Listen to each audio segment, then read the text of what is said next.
Everybody, welcome to our December 9th meeting, quarterly meeting. And if Ms. Linden could go ahead, we'll start with item number 1, a call of order to establish quorum. Okay. Good morning, everyone. Member Hancock. Present. Dr. Kawaguchi.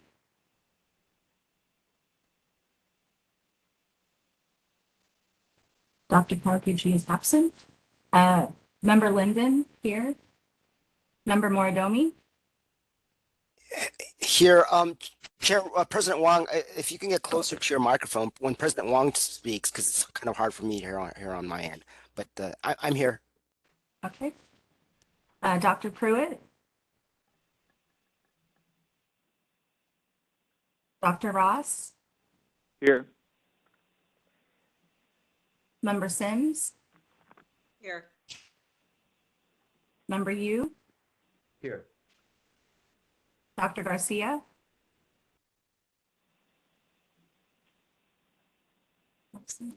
And Dr. Wong.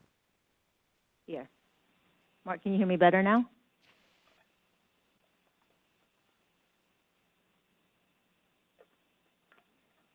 Okay, we have a quorum. Fantastic. Okay, great. So we're going to move on to item number 2, which is public comment for items not on the agenda. Is there anyone here who wants to make any comments about items not on the agenda?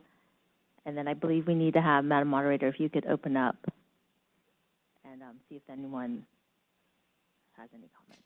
Yes, thank you, Madam Board President. I've opened up the Q&A panel. If any member of the public would like to make a comment, please simply type comment using the field in the lower right-hand corner of the screen, or you may simply raise your hand. If you've called in, you just press *3 to raise your hand and *3 to lower it. I do see that we have a number of people with raised hands. Just a reminder, you will have a 2-minute time limit for the sake of time, and I will give you a 30-second warning before your time is up. So we will begin by taking comment from Dr. James Deerorf. And James, you should be able to unmute yourself.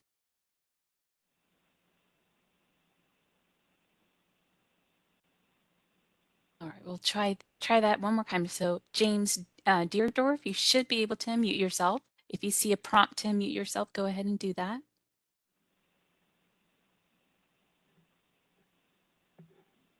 Moderator, this is the interim executive officer. I believe, I'm not sure who's on the line for public comment, but I believe we want to extend an opportunity for folks to have 5 minutes instead of 2. If that's okay. Oh, okay. Thank you for that. Dr. Deerdorf, you are unmuted if you'd like to begin. Yes, I've contacted the board several times about the mobile optometric office, and I want to request to be sure to have that on the next board meeting. I might give you a little background. We've developed 3 totally free vision clinics here in Ventura County and Santa Barbara County. We have 6 nonprofit groups working together to provide service to about 30 people, 30 needy people every week. So we're doing glasses, exams, and any referrals get taken care of mainly by the Lions Club.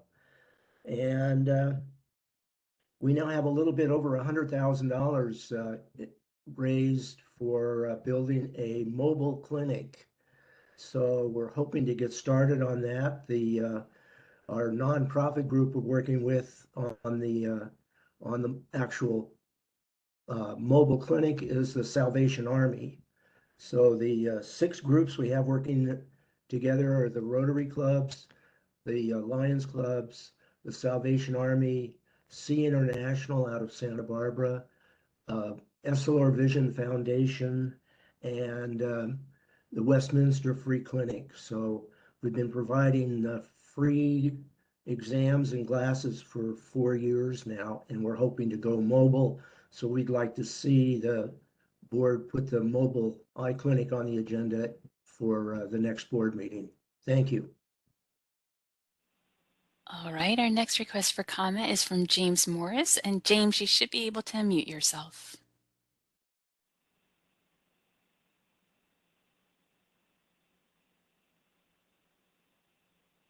So James, if you see a prompt to unmute yourself, go ahead and do that.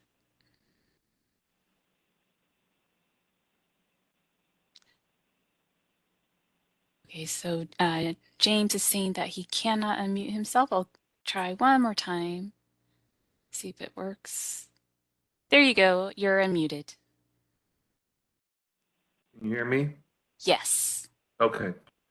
This is James Morris. I am the Executive Director and General Counsel for the American Board of Optometry and National Contact Lens Examiners. We provide your state licensing exam.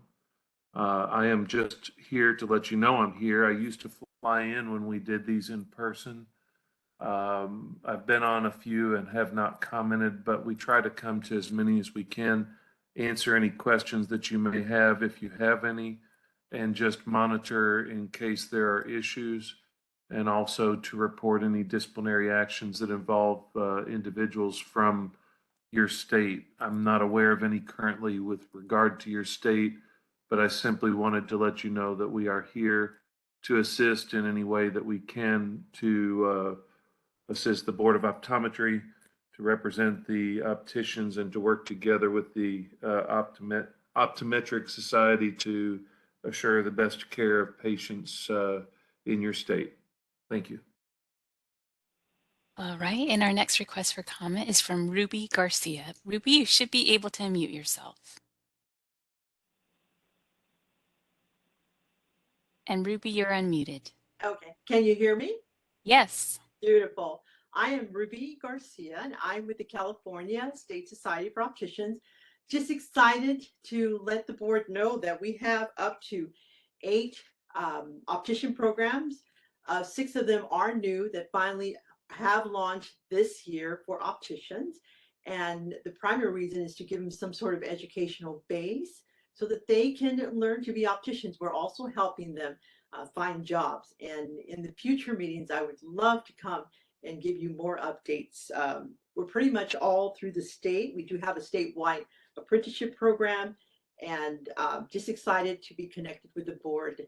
And hopefully we'll be able to see you at some of our graduation. Thank you. All right, and this is the moderator. I see no further requests for comment. Shall I close the Q&A panel? Yes, please. It's closed.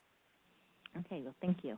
Let's go on to item number 3, which is Department of Consumer Affairs update. And I believe we have someone from the executive office with us. Welcome. Good morning, everyone. My name is Yvonne Durantes Giles.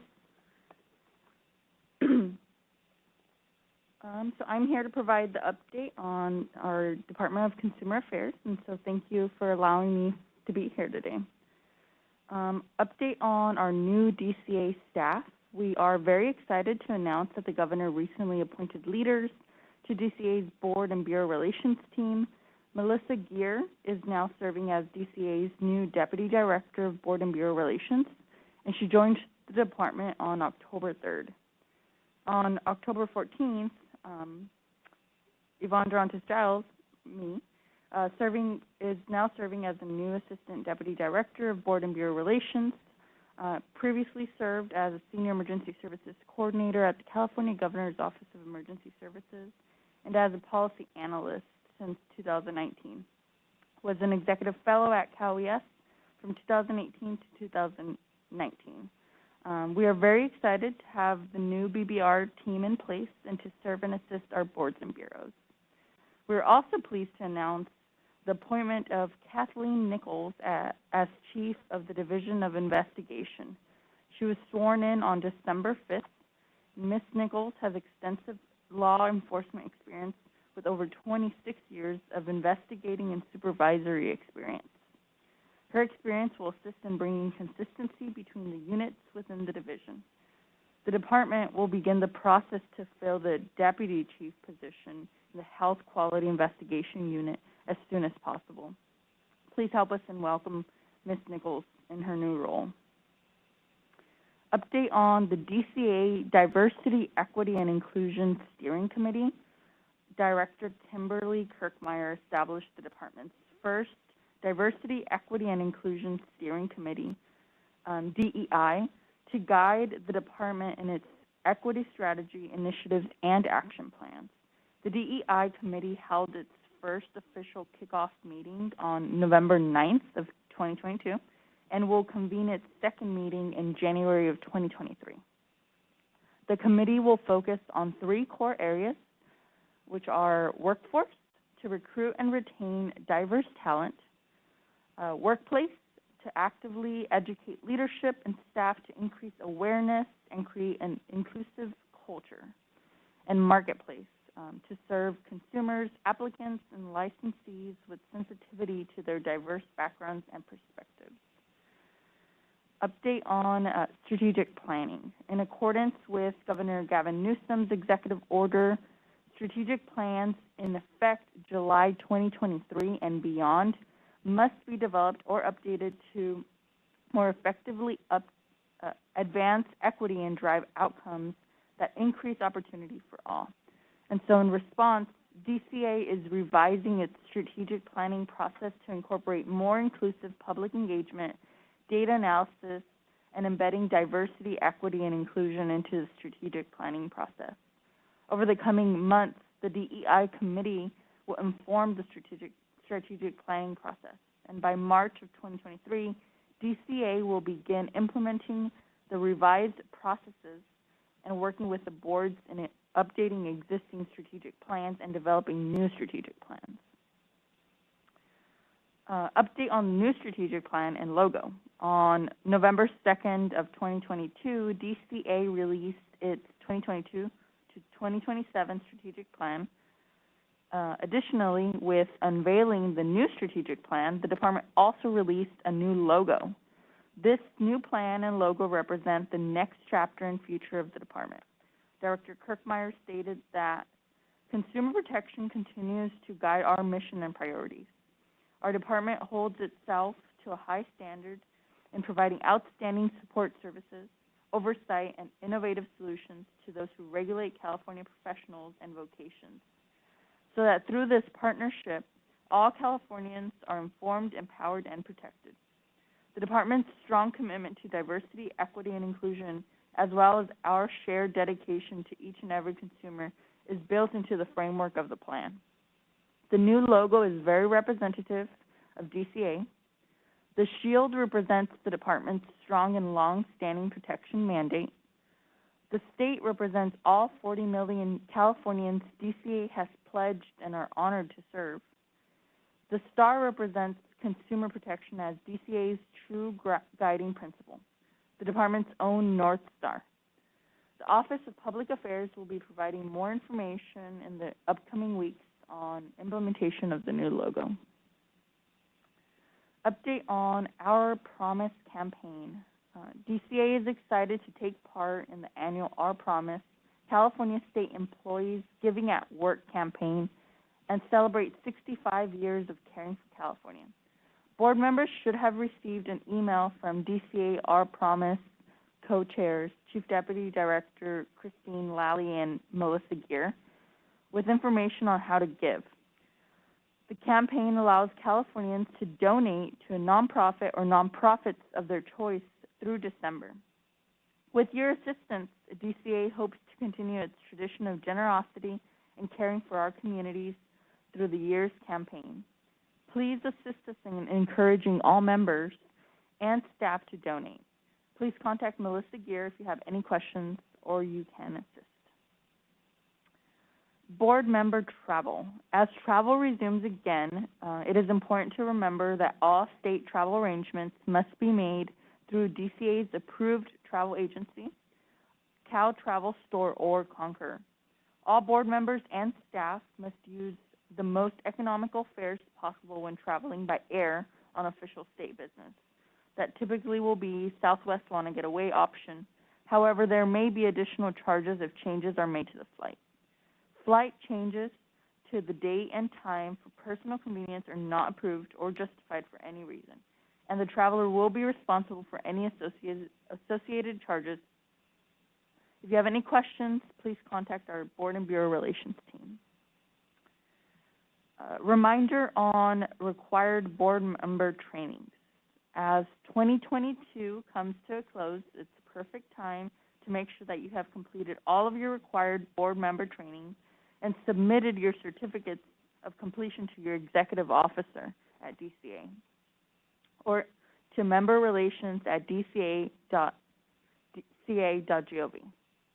Members are required to complete the Board Member Orientation Training, or BMOT, within the first year of appointment or reappointment. Ethics within 6 months of appointment and repeat every 2 years. Sexual harassment prevention within the first year and every 2 years. And defensive driver training within the first year and every 4 years. These trainings are offered multiple times a year in various formats for your convenience. And if you have any questions or need additional information about anything, please contact our Board and Bureau Relations team. Partnership with the State Controller's Office. DCA is partnering with the State Controller's Office to share information with consumers and certain licensees about unclaimed property program. The state law requires banks, insurance companies, corporations, and other entities to report and submit their customers' property to the SCO after a period of inactivity, generally 3 years. Many DCA licensees will benefit from this partnership as they will educate them about their responsibility to report unclaimed property and assist with compliance. Additionally, the program is a great source for all consumers to locate their unclaimed property. Thank you for this opportunity, and the BBR team looks forward to working with you. Thank you. Thank you. So I think next on the agenda is the budget office. Is the budget office virtual or remote? That's great. Good morning. How are you? Good morning. All right. I will be presenting the budget. It's my understanding that the documents I'm going to be talking about are in front of you. They were not part of the online agenda item, so you guys should have a copy, first of all, of our expenditure projection report, as well as a copy of the board's fund condition statement. So these are the two documents that I will be speaking of today. First, I'd like to introduce myself. My name is Veronica Hernandez, and I am the board's budget analyst with the DCA Budget Office. I want to thank the board and executive staff for allowing me a few minutes to present the board's expenditure projections and fund condition statement. As well as I'll be able to answer any questions that you may have at the end of the presentation. First, I'm sorry, Turner. This is Member Mordomi. Are those going to be displayed? I know you referred to them, but I'm not sure where I can look to see the reports. Moderator, are you able to display those? I have not been provided them, but if someone on staff who's logged into the meeting has them, I can give them presenter role so they can share their screen. Or if you have them, I can allow you to share your screen. Do you have them, Veronica? I do have them. Okay, let me make you presenter and then you can share your screen. Okay. Sorry about that. I thought that you already had those available. I apologize. All right, so what you'll do, Veronica, is you'll just go to share at the bottom middle of your screen, and then you can choose to share the file or just share your screen. Okay. And one second, I just want to make sure that I'm sharing correctly. All right. Yes, we can see it. You can see it. Okay, Yes. perfect. Okay. All right.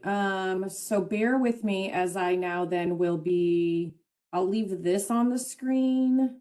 This but I am going to be speaking from my script just to make sure I don't miss anything. So just I apologize. I wasn't prepared to do it this way. Okay.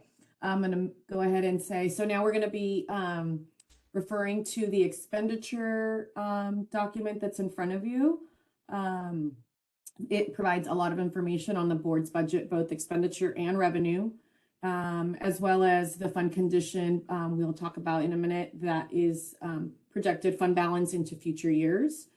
I would like to highlight some of the information and provide a little bit more clarity for you on them. So when reviewing the expenditure report, the top half of the document is the board's personnel services expenses, and it's followed by the board's operating expenses. The green column is prior year 2021-22 actuals. And the first blue column is 2022-23 budget. The first orange column is the projections to year end. So that is the projections that I've been working on. And for this meeting, it is based on fiscal month 3, which is through September of 2022. Document provides the board with detailed expenditures year to date, as well as projections through the remaining fiscal year. As we move to the end of the document, you'll see that the first blue column, the board has a budget of approximately 3.2. Oh, hold on, let me scroll all the way down there. Here we go. All right. The board has approximately 3.9 million, which includes the 93,000 in reimbursement authority.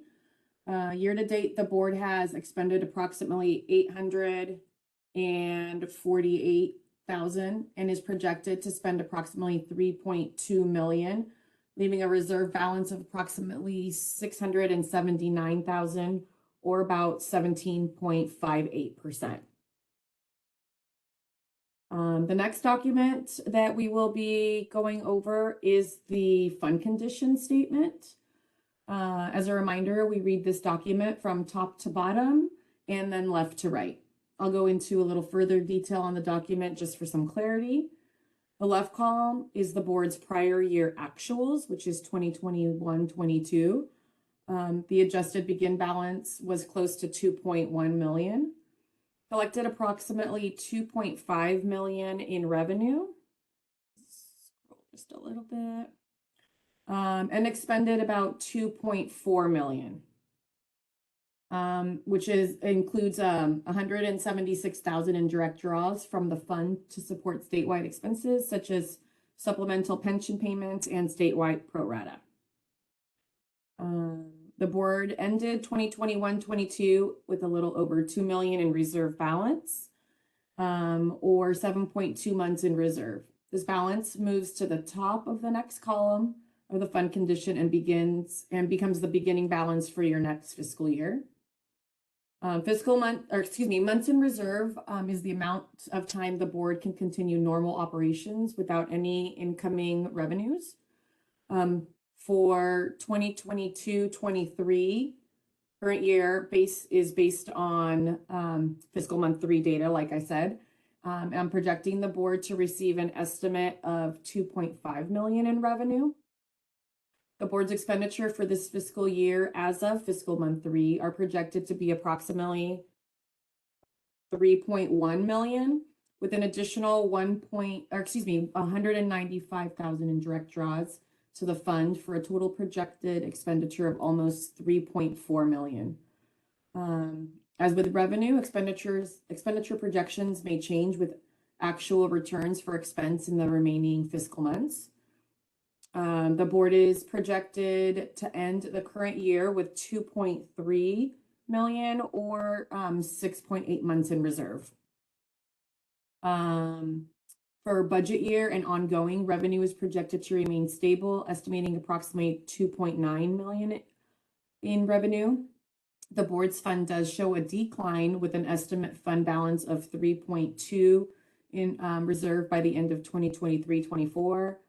However, with any reversions to the fund, these months in reserve will increase.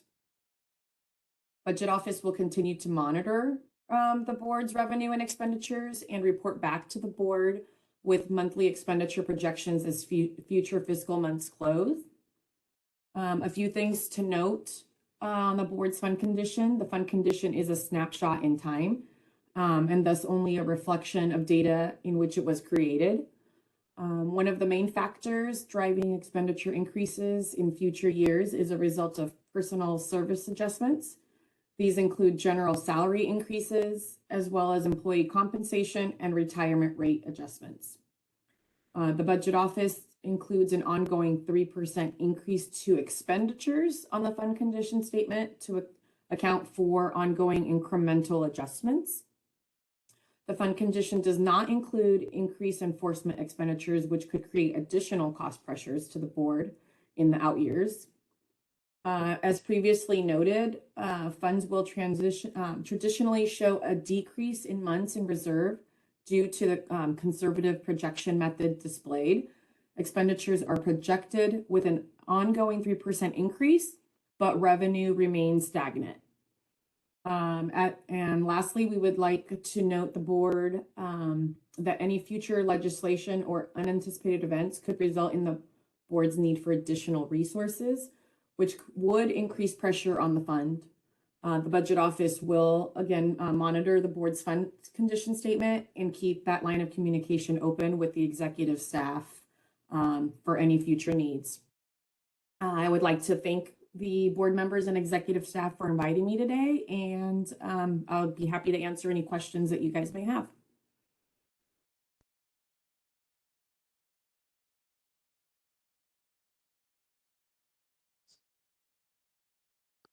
Mark has his hand raised.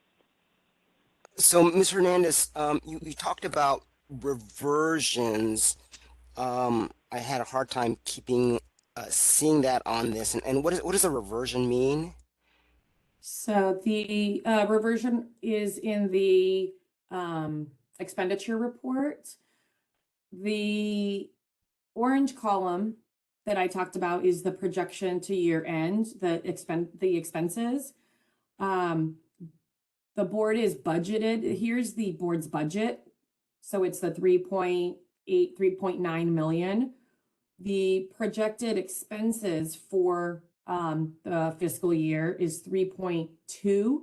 So the reversion is basically the balance and the remaining amount. Oh, so kind of remaining amount, unspent money, something like that. Correct. Oh, okay. Correct. Thank Yeah. you. Yeah. All right.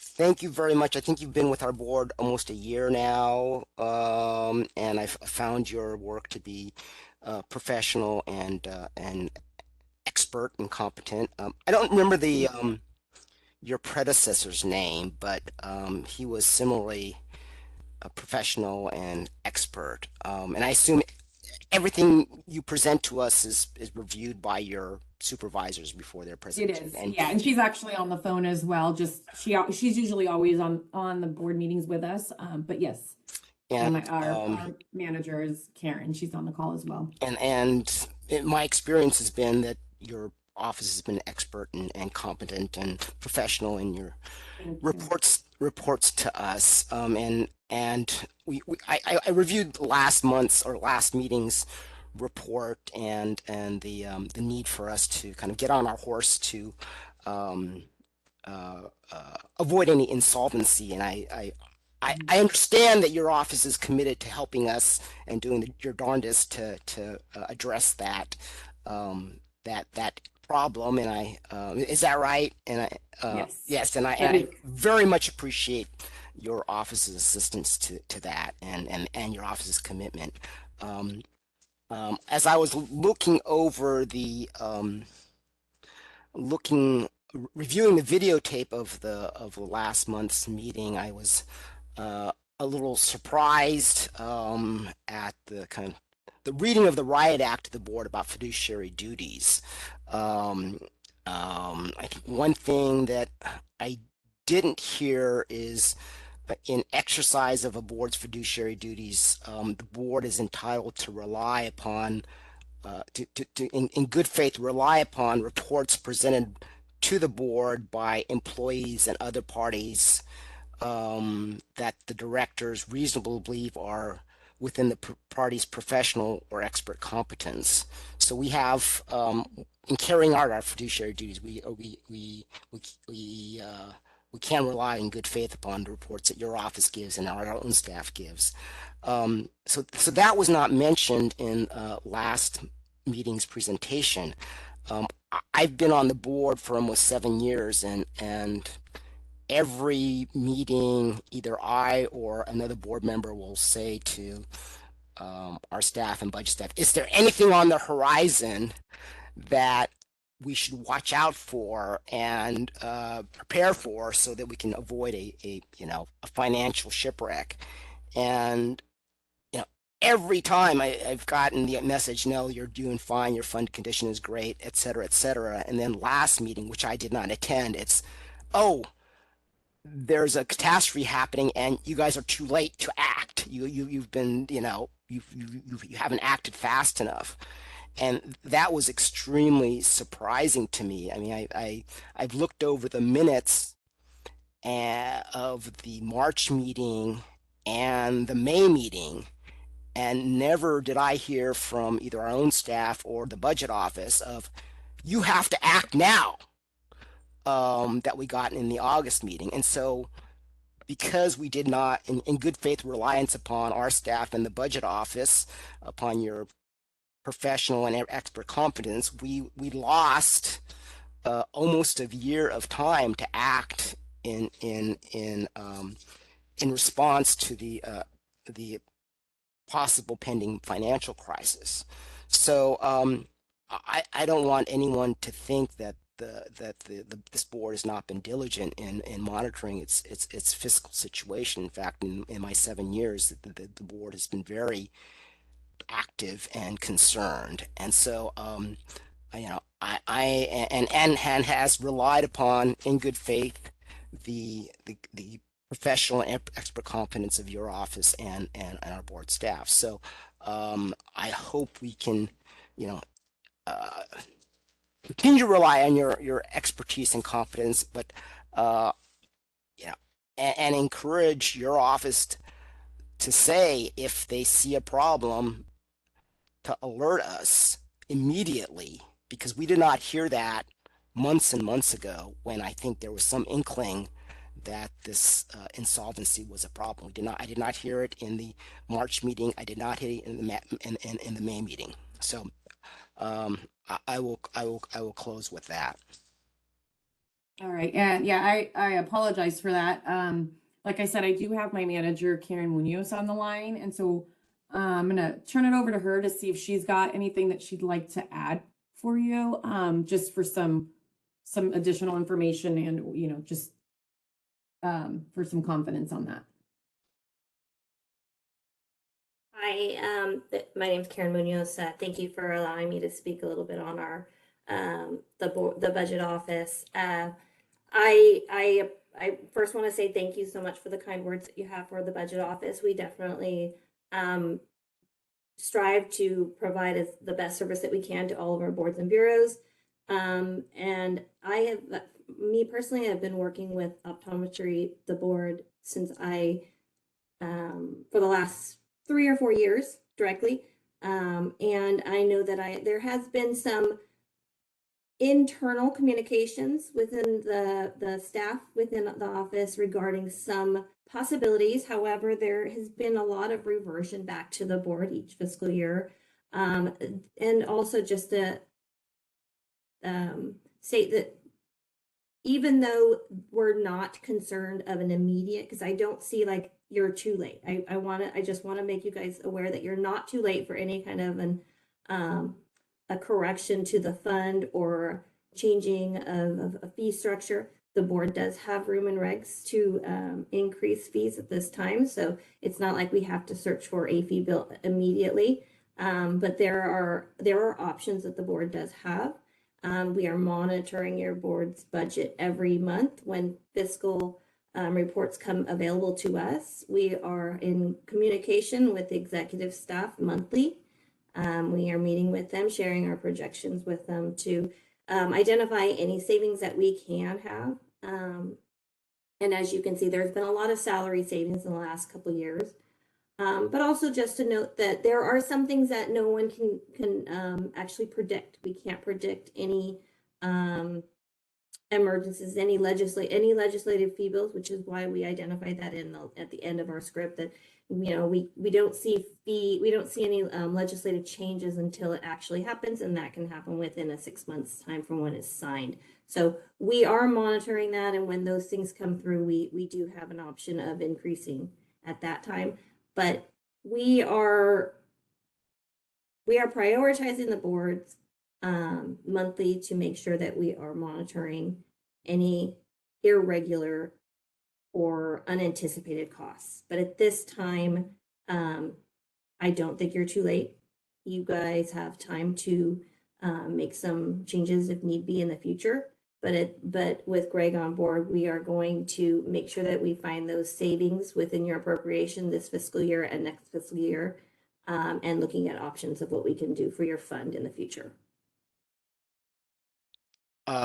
Ms. Munoz, thank you very much for those very refreshing words. I appreciate your office's support on budgetary matters, and I'm very much encouraged by your remarks. I was watching the last meeting and I was kind of shocked at the approach. In my day job, I'm a bureaucrat myself, and sometimes you bureaucrats like to scare public board members straight just to get them going. I think that's probably a standard operating procedure for bureaucrats, but I somewhat took a little offense at it because this board has been very diligent in its fiscal matters and been working very cooperatively. The board has been working very cooperatively with your office, and we've been relying upon your office's professionalism and expertise over my 7 years. So I am encouraged by your remarks, and I look forward to working with you to the extent that I can as a sole board member. Thank you. And I just want to make sure that it's clear that I am not saying that in the future we are not seeing a decline in the board's fund. We do see that decline, but I want to reiterate that it is not too late, because I know that you're concerned that it was too late to take action, and it is not too late. There are options out there for you. There is a decline, so we will work with executive staff to see what we can do and what those options are for the future. Excellent. That's what I want to hear. And I know our interim executive director, our president, and our board officers are, to use a colloquial term, they're on it. So thank you.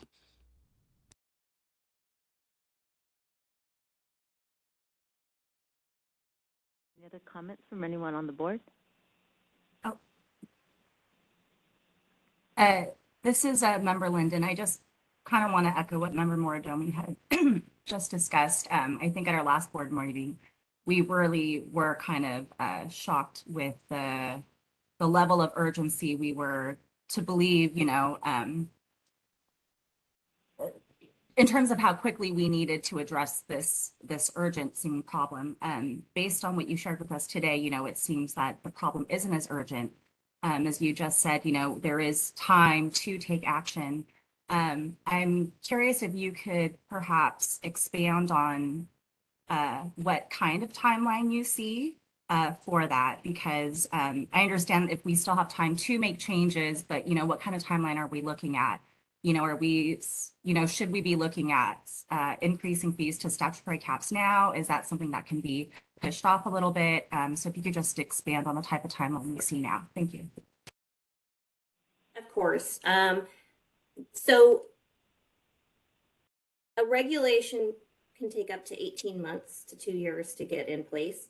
If we could start looking at options to increasing to caps, that is a possibility, and that could be in effect if we're looking in the next, possibly January 2024, as late as July 2024. If we raise fees, there are options obviously for unanticipated costs where we can do an emergency fee reg. However, I don't think that is this case right now. So it would be looking through a regular reg package. But again, that could take up to 18 months. So Member Linden again, so just to clarify, I understand that the process itself has a timeline associated with it, but are you of the opinion that we need to start that timeline now. We need to start taking action on pursuing that now. I would say because we haven't had a sit down with the board, I don't really have an answer for you at this moment. However, we'll meet with the exec later. We can definitely schedule something sooner rather than later to discuss options. There are several things that we would need to do to go through to see if raising the caps, how far that would get you out, and if there is a need for a legislative fee increase or any other changes to your fee, your structure within your fund. So it could be within your expenditures, it could be within your fees, because it's revenues in, expenditures out situation. So it would just be a meeting with the board or the executive staff to go over options that we have. But we could get something in as early as 18 months or sooner for raising at least to the caps. I don't know if that amount, because I don't have that study in front of me to see if that is going to be enough to get you solvent and how far out it would make you solvent. If you were to remain the same in expenditures, so you see that increase in expenditures, 3%, I think that is year 25, 26, we're at $4 million in expenditures. If that is going to remain an plausible amount or an actual amount, then yeah, we would need to increase fees by 24, 25.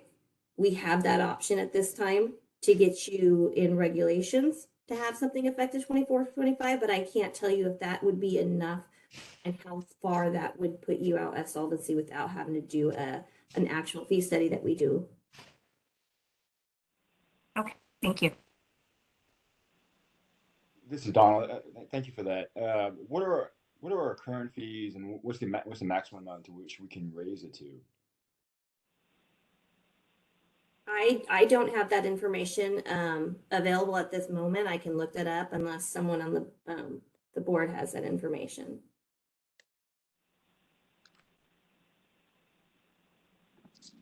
This is Greg. Member I don't have the exact numbers in front of me. I can share that the main revenue driver for the board is the optometry renewal fee, and that is one of the fees that currently does have room to raise via the regulatory process up to a cap. I believe the cap in law is $500 for that fee, and I think we're at $425 at the moment. So there would be room on that optometry renewal fee to pursue a regulatory process to potentially raise it $75 to the cap.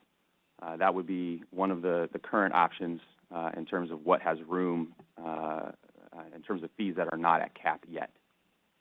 And I understand a study hasn't been done whether or not that $75 delta is going to be sufficient to take us out of the hole. But other than renewal fees, are there other potential sources of revenue that the board is able to sort of rely upon? I missed part of your question. It's a little hard to hear your audio here in the room, but I think you're asking if there are other fees that we have room to raise the cap. Yeah, other sources of revenue other than the renewal fee. I think maybe Karen or Veronica, you could chime in here. I think there probably are some other little line items that bring in revenue, but the bulk of our revenue comes from licensure and renewal fees. Okay. Thank you. Correct. It's licensures, renewals, any application fees, those forms. There are other small pieces.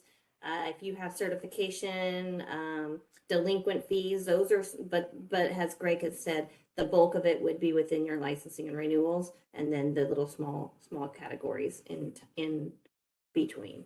And are the licensing and renewal fees the only ones that require us to go through this lengthy regulatory process, or do any increase in fees require this lengthy review? Any increase in fees per the regulations, excuse me. So if it states that it could be raised up to a certain amount, just depends on the language that it states currently in regs on if you can raise the fees with, internally or through regulation. But I believe everything needs to be through the regulatory process up to cap until you, at that point, then you need to get a fee bill to increase that cap. So I think what would be helpful for me is if we could break down the various sources of potential revenue and identify which ones require this regulatory review versus ones that we can just increase without that lengthy process. Right there, I do have a schedule of your, of all your fees established and what you guys collect in and all that. I can send that over to Greg, and he can share it with you. And we can see what is at cap, where you have some room.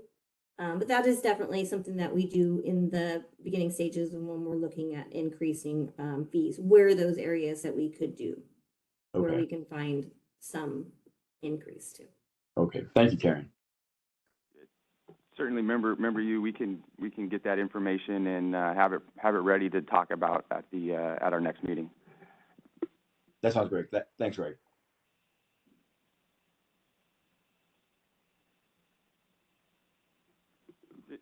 Want to make sure that other members have a chance to chime in, but just wanted to chime in quickly and echo the comments that the budget office made. We do look forward to working together with you all on this item and exploring the different options that we may have here. Need to get a better sense, I think, on exactly where we're spending money and where the money's coming in, but certainly look forward to having more conversations with the budget team and bringing this item back at a future board meeting for a more robust discussion.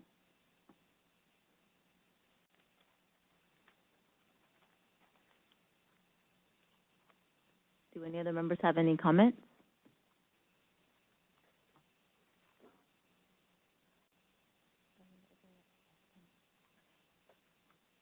And then, Madam Moderator, if you could open up the panel for public comment, please.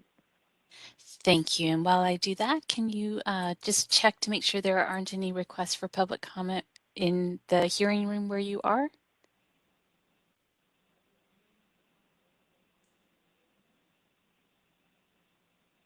I just checked, and there are no public comments in the hearing room. Thank you. Perfect. All right, so I have opened up the Q&A panel. If any member of the public would like to make a comment, please type comment using the field in the lower right-hand corner of the screen or simply raise your hand. We will give you a moment.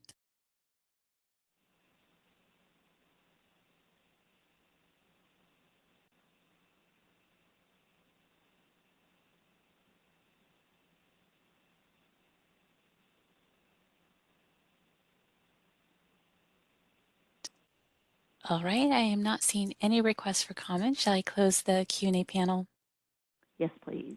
Okay, it's closed. Great. Well, thank you very much. And we are now going to move on to item number 4, which is the board president's report, which is mine. So first of all, I would like to officially welcome our interim, Gregory Pruden. He has been a wonderful addition to the Optometry Board, and we are very, very happy to have you with us. He officially joined us on November 3rd, and prior to that, he spent the last 5 years as the legislative manager for the Division of Legislative Affairs with DCA, and he's worked at the department for almost a decade.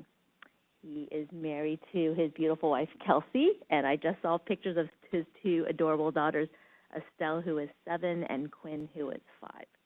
So I just wanted to welcome you, and if you wanted to say anything to anybody, to everyone. Thank you so much, President Wong, members and guests, members of the public. Very honored to be with this board. I'm learning lots, drinking from a fire hose. I feel like every day, but the team has been very welcoming, and I've been learning a lot every day and expanding, my mental abilities to reach into this area, reach into that area. I'm looking forward to working with the association and all of our stakeholders. And thank you for the warm welcome. Looking forward to the rest of the meeting. Thank you. Thank you. All right, so let's go on to item number 4A, which is the proposed calendar for the board meetings in 2023. If board members have had a chance to look at it, the calendar, it has proposed both committee meeting dates as well as our quarterly meeting dates. So I'm just going to point out that the quarterly meeting dates, as of right now, are proposed to be March 10th, May 12th, August 25th, and December 8th, and all of these are Fridays again. Does anyone have any immediate conflicts that they know of?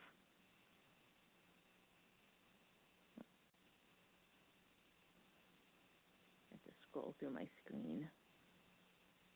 I don't have any raised hands, and no one wants to make any comments about these 4 dates, at least for our quarterly meetings. And there's also tentative committee meetings as well. Gregory Pruden here. I would just chime in to note that I believe at least through July 1 of 23, legislation is in place that enables the possibility of continuing to do hybrid meetings. Not sure what will happen, after that date, but maybe that gives a little bit of clarity or information for these potential dates in 2023. All right, so just looking forward, if anyone has any conflicts, you can either let me or Gregory know. And other than that, we will take these dates as possible yeses. The only other thing that I have on my schedule to talk about is I just wanted to give everybody an update on our EO search. We currently, applications closed on December 5th, and we have, I believe, 4 candidates. So our EO search committee, which consists of Ms. Linden and Dr. Garcia, will review the resumes, and then they're going to meet with the candidates and then decide whom they want to extend an invitation to for a full, to an interview with the full board. And looking forward at the calendar, we'll probably get to meet the candidates at our next quarterly meeting, which tentatively right now is scheduled for March 10th. Ms. Linden, did you want to make any comments? No, that's it. Yeah, we'll definitely will continue to work with the DCA HR to kind of continue through this process. Thank you. Okay, great. Thank you. Anybody else have any other comments?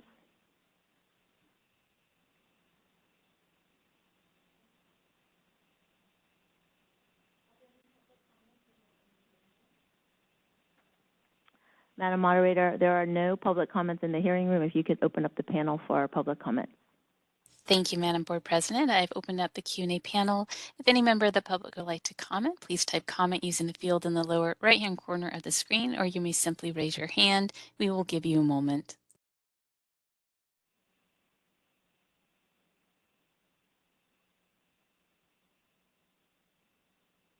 All right, I see no requests for comment at this time. Shall I close the Q&A panel?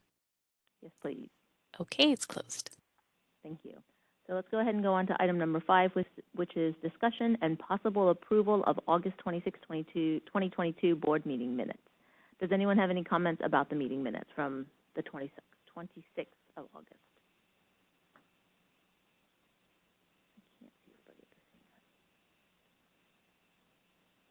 So it doesn't look like anyone has any comments. Ms. Linden, could you do a roll call vote to approve these minutes? Oh, let me call this one. I think that before we move to a motion, I think there was possibly one correction. I was not with this board at the August meeting, but I think on the staff present, right on the front page there, we have, I think there's some folks that we said are present that may have been remote. I don't know if we need to make that clarification. They weren't physically at the meeting. I think there was a few folks that were remote.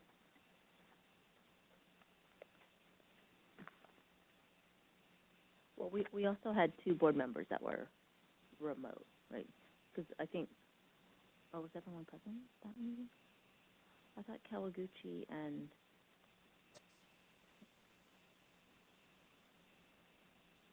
I guess it's like a clarifying question. If Member Hancock, I was remote. Right.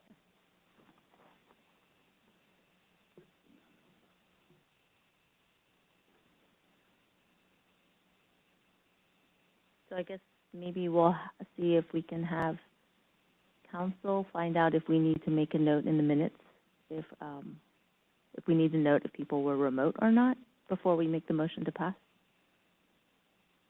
And was it just Member Hancock that was remote? I believe Dr. Kawaguchi was remote also. He was here? Oh, Kawaguchi was here?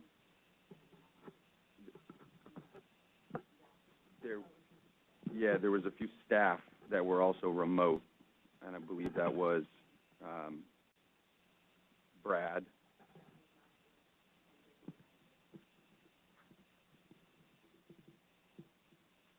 This is Member Morodomi. 2 thoughts. One, I don't know if indicating on the minutes whether someone was remote or not is a legal requirement. Perhaps our legal counsel can opine. And regardless whether it's a legal requirement or not, if the board wishes to include that information in its minutes, I'm sure it can, rather than spending time trying to figure out who is remote and who is not. Can we approve the board minutes granting the president or the granting executive officer the power to amend the minutes to indicate whether someone was remote or not before finalizing them, rather than spending the time at this board meeting trying to figure that out. Okay, I think there's also, like, Jolie just pointed out that both her and Brittany were here and their name is not present. So why don't we go ahead and have a motion to pass the minutes and then make the, and then staff can, or we can have Mr. Pruden amend the people who are present and then make note if they were remote or not. Is that okay? And just to chime in here, I don't know that the minutes are required to reflect who is remotely attending or not. If that is something that you would like reflected, that is something that can be Adjusted. Okay. So it's your call to make and how you want that motion to go. So do I need to make public comment before we have a motion? Yeah. Okay. So could I have a motion to pass the minutes from August 26, 2022? All motion. Dr. Ross is going to motion. Could I get a second? Board Member Sims, second. Ms. Sims will second it. And now any public comment?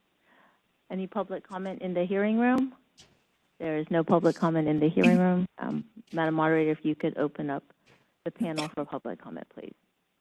Thank you, Madam Board President. I've opened up the Q&A panel. If any member of the public would like to make a comment on this agenda item, please type comment using the field in the lower right-hand corner of your screen and send it to all panelists, or simply raise your hand. We'll give you a moment.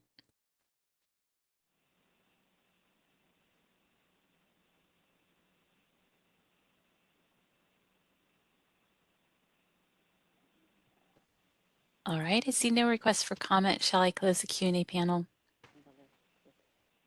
Okay, it's closed. Okay, great, thank you. So Ms. Linden, if we could have a roll call vote to approve the minutes from August 26th. Okay. Member Hancock? Aye. Dr. Kawaguchi is absent. Member Linden? Aye. Member Mordomi? I'd like to pass. I did not attend, but I've reviewed the minutes. So if you need my vote, vote in favor. But if you don't need my vote, I'll abstain. Okay. Dr. Pruitt is absent. Dr. Ross? Aye. Member Sims? Aye. Member Yu? Aye. Dr. Garcia is absent. Dr. Wong? Aye. Okay, so that's 6 votes, so the motion passes. Great, I'll abstain. Great. Okay, the motion passes. Thank you. And Dr. Wong, just to clarify, your motion did encompass an amendment if there were members of the staff that were present or not present that are not accurately reflected in the minutes. Correct. And then also to make if we need to make a note if we had a note if people were remote or not. Okay. Okay, great. Thank you. So let's go ahead and move on to item number 6, which is our executive officers report.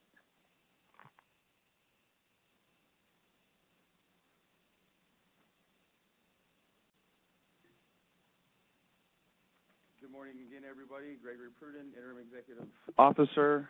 Should remember to speak into the mic. For my report, we are going to start with the enforcement side of our house, and I will welcome Terry Villarreal, who is our lead enforcement analyst, to present the board and members of the public our enforcement statistics.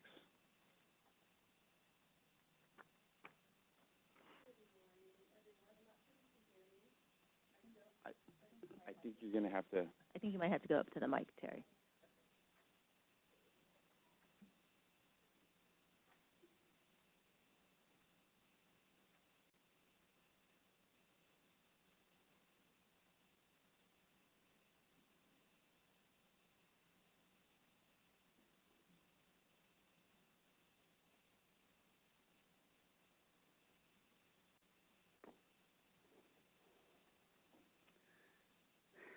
Okay, now maybe you can hear me. So before we go over the statistics, I just wanted to let you know what the enforcement unit has been working on for the last 3 months. We always are continuing to work on complaints that are older, so our numbers can be improved when we report performance measures quarterly and annually to the director's office. So we are always striving to bring up our numbers, and I think that we're doing a great job at that. We have talented and dedicated enforcement staff that are always working in that direction. We are going to be hiring more enforcement employees to help us bring our numbers down and to help us work through the enforcement cases. That's going to be coming in the coming months. And also today, the enforcement manager, Jolie Walker, is going to be doing a presentation on the complaint process from the opening of a complaint and until the end after it's closed. She is going to explain all of the details in between opening and closing the complaint and the disciplinary process. She's not going to go into too many details in relation to that, but she'll explain a little bit of that nonetheless. And I was hoping to have the winter edition of the newsletter for you today, but we are working on it. We're so close to having it published, so look for that in the next couple of weeks. It's supposed to be ready. Right now it's with our design unit, so they're going to make it look pretty for publishing, so that's where that is. And that's available on the website also, It's going right? to be available on the website, yes, under the enforcement, the consumer tab, I believe. And also, we're going to send it out on listserv to the individuals that we have, there, the optometrists and opticians that we have their email addresses for. And speaking of opticians, so this particular edition focuses on the optician program. So it's all about opticians. We figured that we would make that the focus this edition because we haven't really talked too much about the optician program. And I also wanted to mention that board member Hancock was a big help in helping us gather information and come up with facts that we, I learned something about the optician program, and I work for the board. So, yes, she was very helpful with that. So thank you, Member Hancock. So below are the most recent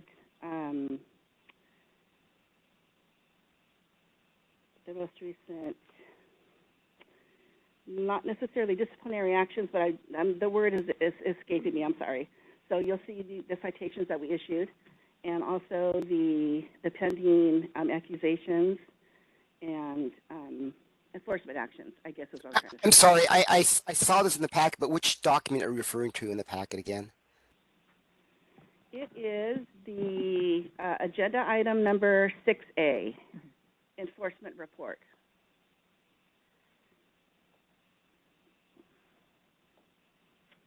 And towards the second half, you'll see the citations that Terry was talking about, as well as the pending accusations. Yes, the enforcement actions.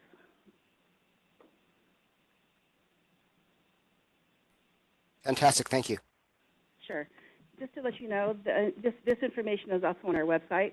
This is just where, we just like to list it here at the board meeting, and it'll also be in our upcoming winter newsletter. So we're going to continue posting this information in our newsletter. We're expanding the newsletter since, we're talking again about it. We're going to expand it to include some licensing information about, it's just going to be an all-inclusive newsletter.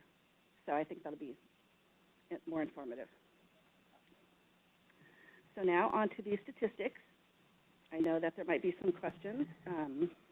So the first page, I believe, should be the optometry statistics, and the second page is for the optician program.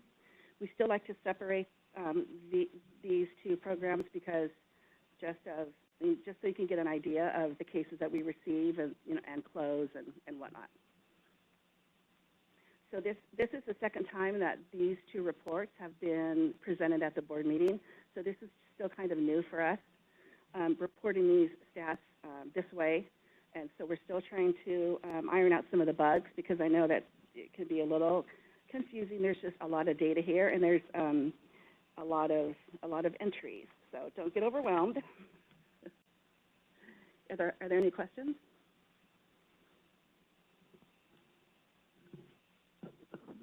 Gregory Pruden here, Interim Executive Officer. Terry, thank you so much for presenting these statistics and talking about the enforcement bulletin. Really excited for that bulletin to come out and the board to see it, as well as members of the public. One of the things I think, as Terry just mentioned, looking at these statistics and, I think second time that we've presented these numbers in this way to this board.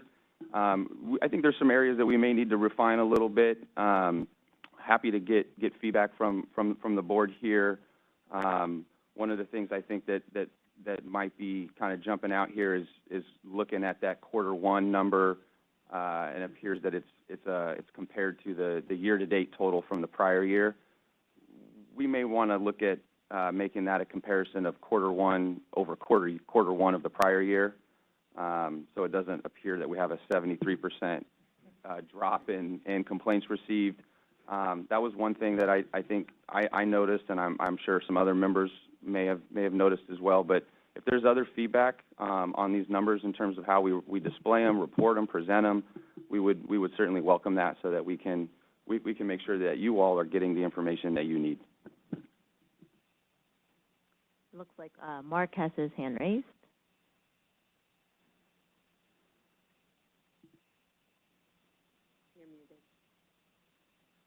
Hey, Mark, you're muted. And I was reciting the Declaration of Independence. No. Thank you for the work both of you have been doing. I'm really encouraged by the work you've been doing on the bulletin newsletter. I think that's incredibly important work. As I know, as a member of a regulated profession, seeing those reports has extremely strong deterrent value. So perhaps we can deter violations by people. I know that the metrics that our board is measured by include, how long cases have been in our hopper, and I get that. That's a function of being in a governmental environment. But I want to impress upon the executive officer and staff, if there is a case in which there is public harm that is more recent and that needs the expenditure of staff resources to the detriment of meeting our time metrics, the cases, in my belief, cases that have public harm require higher priority than old cases.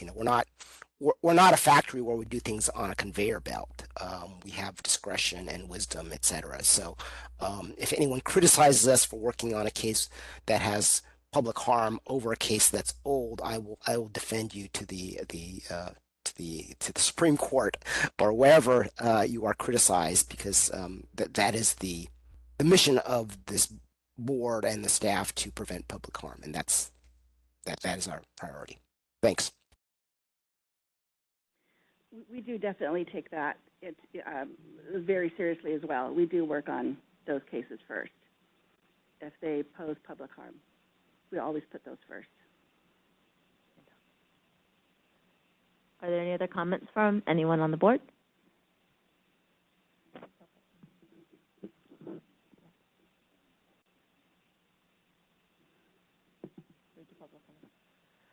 Is there public comment in the hearing room? And Madam Moderator, if you could open up the panel for public comment, please. Thank you, Madam Board President. I've opened up the Q&A panel. If any member of the public would like to comment, please type comment using the field in the lower right-hand corner of the screen, or simply raise your hand. We are displaying instructions and we'll give you a moment.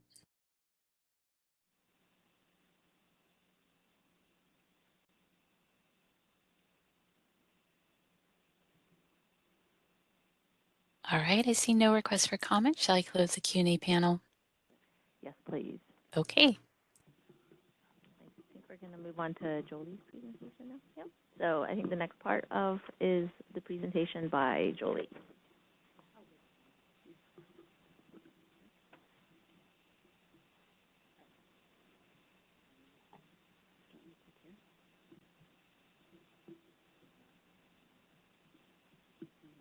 how it's going to work as far as the PowerPoint. How to move it along? Yeah.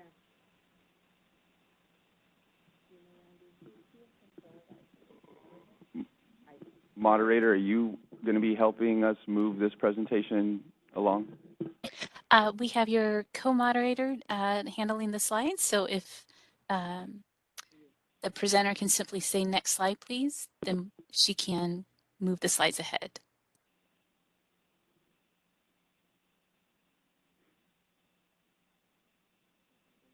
Hi, this is Erica, and I can't hear Jolie.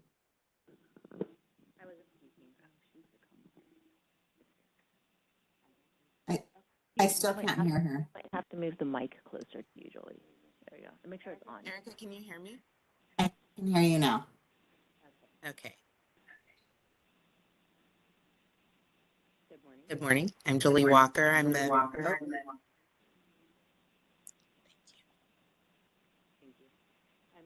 Program Manager, and I just have a PowerPoint on the. Hi, it's Erica again. I can't hear.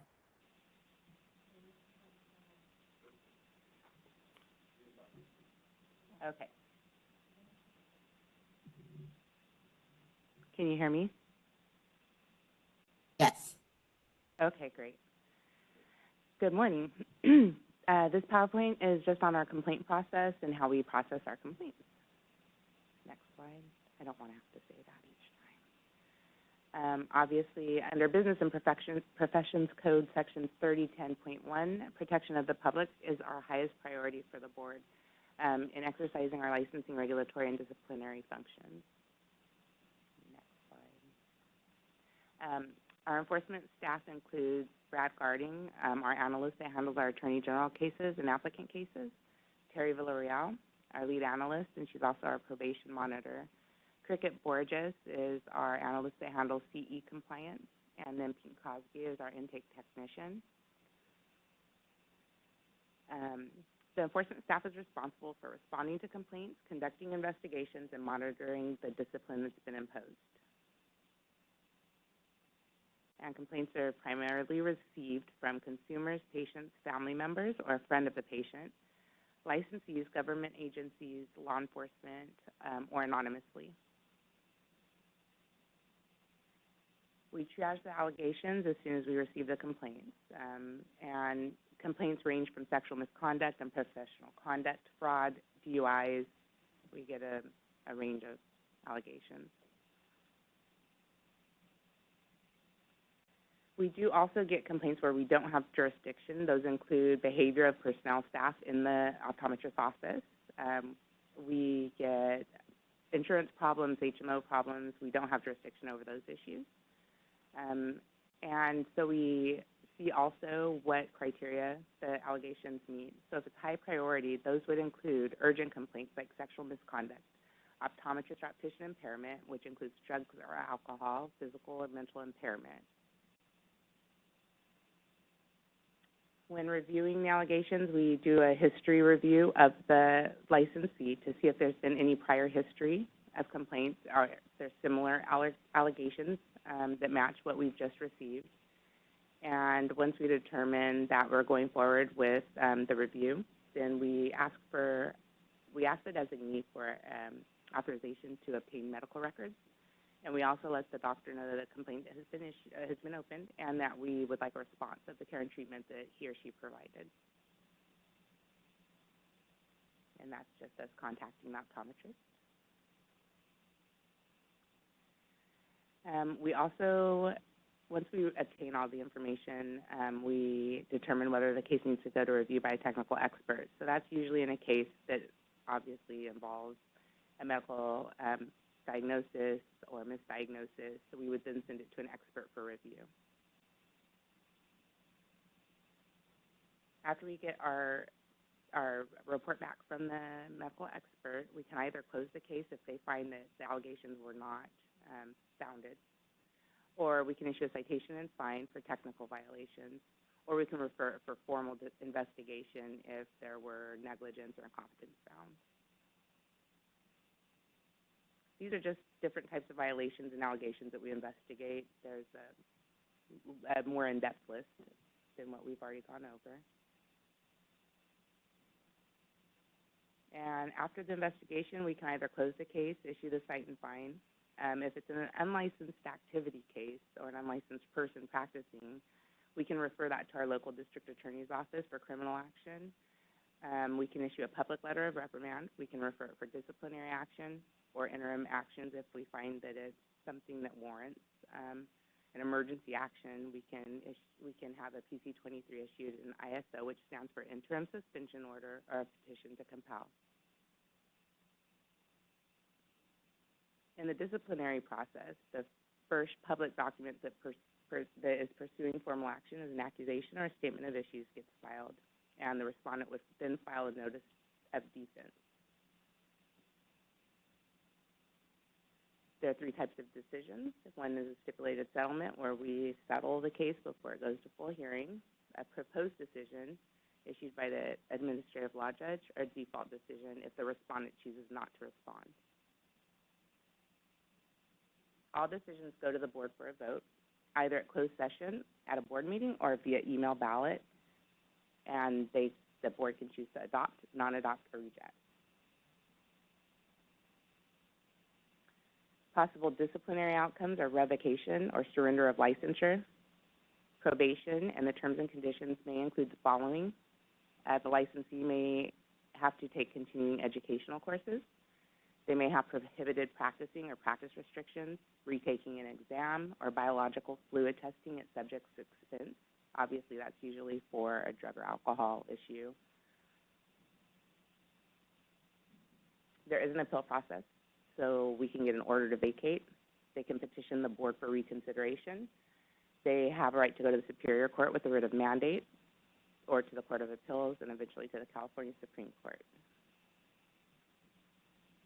We report to the National Practitioners Data Bank, News Bulletin, and our website when the final discipline has occurred.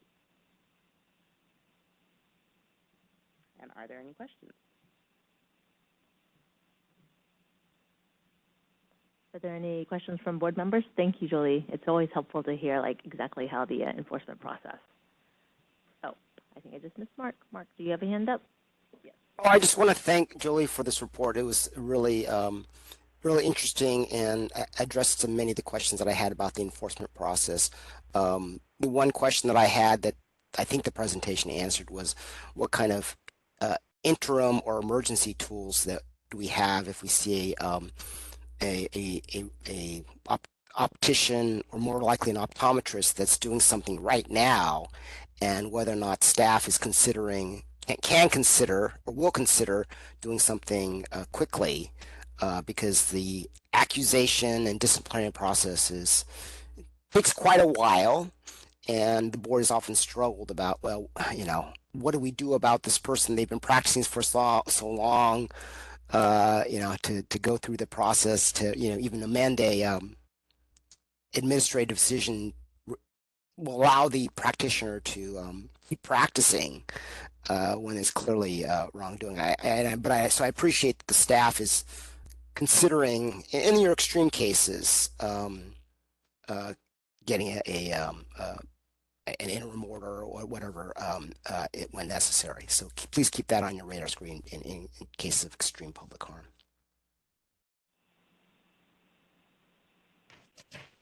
Does anyone else have any other comments or questions? Oh, this is Member Linden. I just have one question, and thank you for a very great presentation. It's very helpful. One question I had was if towards the beginning of the presentation, you said that sometimes there might be a complaint relating to something that's not within the board's jurisdiction. I know it might not necessarily be within the board's purview or responsibility, but do you ever direct that consumer to maybe another body or organization that they can, in fact, take their complaints to? For example, I think you mentioned if it's a personnel thing or something related to HMOs, I wasn't sure if, maybe there's a cheat sheet or something that says if it relates to this, try giving this number a call or something like that. Yes, we absolutely do. We also refer some complaints to other boards. So someone might be complaining about an ophthalmologist, for example. That would go to the medical board. And we send the complaint over to the medical board with a copy to the complainant, letting them know where their complaint has now landed. In cases where there might not be another board or bureau that would handle their complaint, we do give them the information if it's the California Department of Public Health or maybe managed health care or insurance or whatever it is. We absolutely go ahead and give them the right venue where they need to file their complaint. Thank you so much. I really appreciate that. Thank you. Hello, this is Board Member Sims. I want to thank you for the presentation. That was exactly my question. I had my hand raised. That was exactly my question about when you don't have jurisdiction, how do you notify a complainant so that they don't meet any other deadlines? So thank you for answering that question. Oh, absolutely. Any other comments or questions?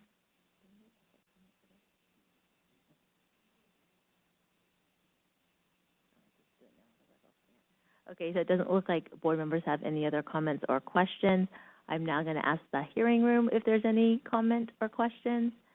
And Madam Moderator, if you could open up the panel for questions or comments, please. Thank you, Madam Board President. I've opened up the Q&A panel. If any member of the public would like to make a comment, please type comment using the field in the lower right-hand corner of the screen or simply raise your hand. We are displaying instructions and we'll give you a moment.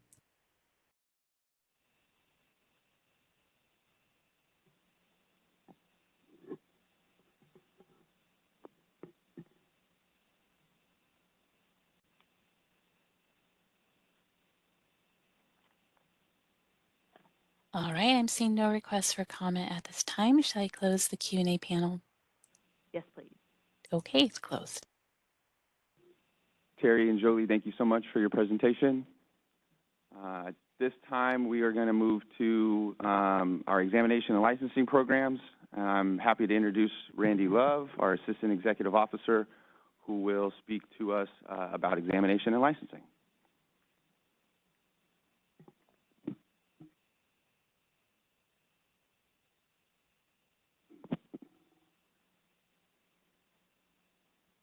And for the record, this is item 6B.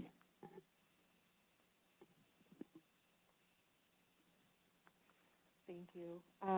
So for this quarterly meeting, our licensing unit has spent the last several months getting the 2022 graduation season applicants licensed and working. We currently have everybody who graduated in 2022 and has a complete application has been licensed. And so since that, we have switched to focusing on a backlog of fictitious name permit applications. We currently have about 100 that are waiting for review and will be worked through this month and should be completed by the end of the year. We're currently working on filling vacancies that we have and hoping to get those filled in the next couple of months. And one of the things that is being worked on for our Breeze is so that Breeze can send a letter to a mailing address instead of just the address of record. So there are certain automatic letters that Breeze sends out to licensees and registrants. Currently, they will only go to your address of record, and our licensees can designate a mailing address, but Breeze doesn't automatically send it. So ARSHA is going through, we have to go like letter by letter, application by application to say which ones can go to a mailing address. So hopefully over the next couple of months, that will be something that our optometrists and opticians have been asking about, and that will actually be live and working for them, and mail will actually come to a mailing address instead of your address of record. So for optometrists who work at, say, like a Target or a Kaiser, where there's a huge mailing room that your mail may not come to you, you can now have your mail sent, or you'll be able to have your mail sent to a P.O. box or your home address and have that not be public information. I've also provided the statistics for the first quarter of the current fiscal year. You'll see that 183 optometrist licenses issued in that first quarter. That's going to be the majority of our 2022 graduates.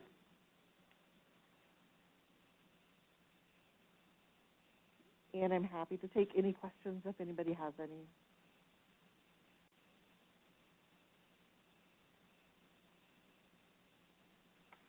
Do any board members have any questions or comments? No. Does anyone in the hearing room have any questions or comments? And Madam Moderator, if you could open up the panel for comments or questions from the public, please. Thank you, Madam Board President. I've opened up the Q&A panel. If any member of the public would like to make a comment, please type comment using the field in the lower right-hand corner of your screen or simply raise your hand. We are displaying instructions and we'll give you a moment.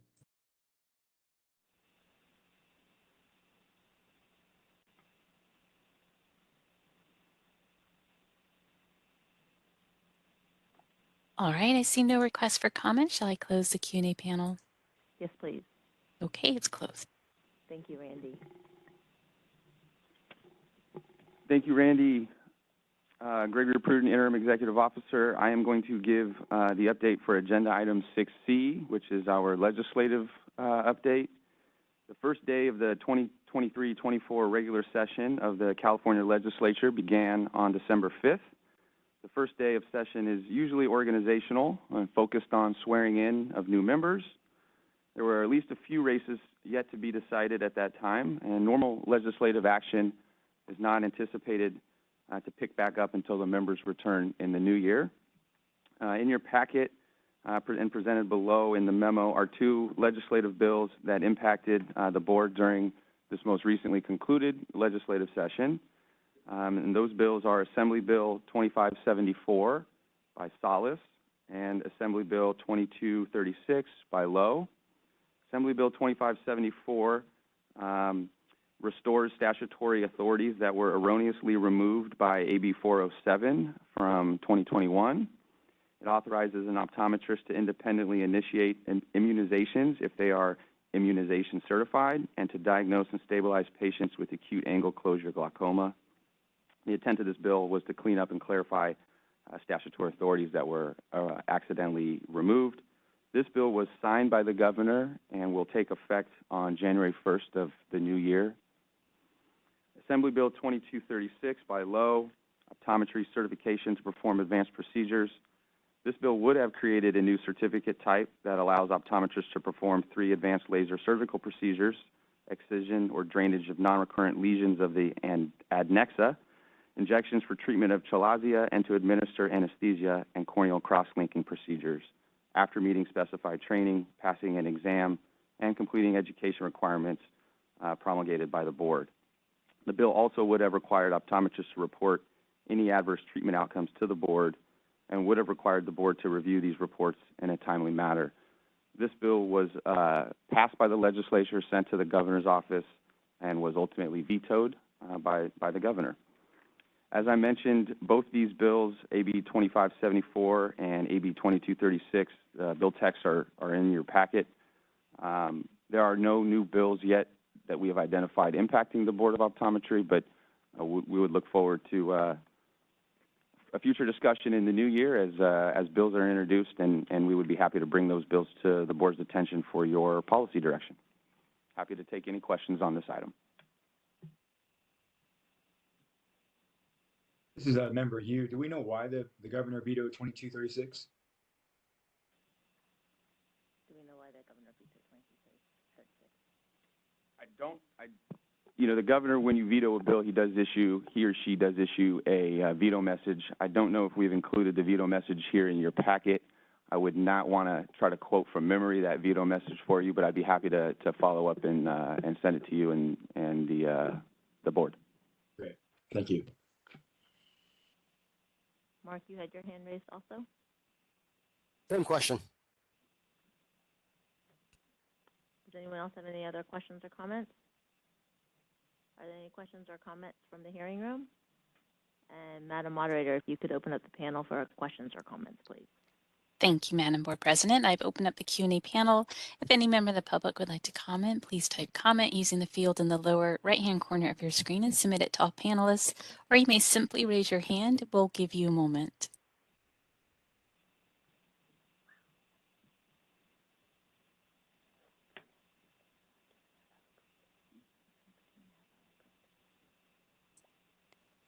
All right, I see no requests for comment. Shall I close the Q&A panel? Yes, please. Okay, it's closed. We're going to move on to item number 7, which is future agenda items. Does anyone have any items that they would like to put for our next meeting in March? Hello, this is Board Member Sims. I believe early on there was public comment to please add the mobile. I believe that was the request. Yeah. Mobile clinics, we'll add that to the March meeting agenda. This is Member Linden. Yeah, just want to also request to put kind of, I guess, just generally as well, kind of like maybe like a regulatory update, because I know we still have some packages that are pending. And it was already mentioned earlier, but I think, you know, a potential need for a fee study. So if that could be included as well. And kind of a more general issue, I think at our last board meeting, we had a presentation from someone who spoke about vision care for children under Medi-Cal. And so, you know, maybe just kind of as an overarching issue, I'd love to hear more about that and see what the board could do to kind of support those issues to increase vision services for children under Medi-Cal. Thank you. This is Member Morodomi. Just encourage staff to put whatever needs to be placed on the agenda so that we can get our regulatory fees and other stopgap measures that need to be get done sooner than later for our budgetary problems. And last, a message to the regulated public. If you are having trouble getting staff to respond to your inquiries, email or telephone, please let us know in the public comment period of our meetings, because we want to know if that is a problem. I know it has been a problem in the past, and our executive officer is dedicated to improving customer service. But you know, one way of complaining about inconsistent customer services come to the board directly, and that's what these board meetings are for. So I would encourage it.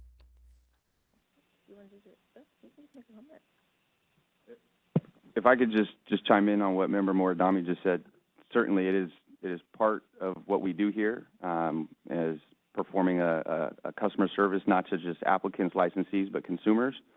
And to that end, I'd be happy to give my email address right now for all folks who might be listening or might decide to watch this on YouTube later. I would encourage anybody to send inquiries, questions, what have you, to my direct email address, and we'll make sure that we handle those in a timely fashion.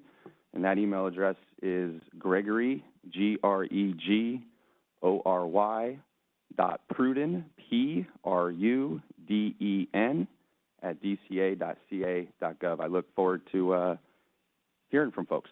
Thank you. And to continue, Member Yu, to continue on this theme that Member Morodomi is raising, and Greg, that you're touching on. Greg, is there, or do we keep records of complaints that maybe the public has made or our constituents are making with respect to customer service issues, maybe long delays? Do we keep those records? Do we keep stats? And if we don't, is that something we should start doing? For example, if someone sends an email or a voicemail or leaves something, how long does it take to respond? Do we keep those types of data points? I'm not sure if we track it, on an individual case-by-case basis. But to your point, we can always be doing more here to improve our customer service. Certainly something we can explore with staff. There's those run-of-the-mill type of questions that you get, and then there's obviously ones that take a little bit more time to look into and dig into. So, in many respects, these inquiries can be apples to oranges, but I certainly share that commitment that we need to improve our customer service, and can explore with staff, what type of tracking we do on, length of time and things of that sort. Thank you. And this is Board Member Ross. In PEC committee, we've been discussing the potential link between the ARBO OE tracker and the California Breeze system, and we had a brief update during our last meeting. So we're hoping to get some more information. So potentially this could be a discussion item for our next full board meeting.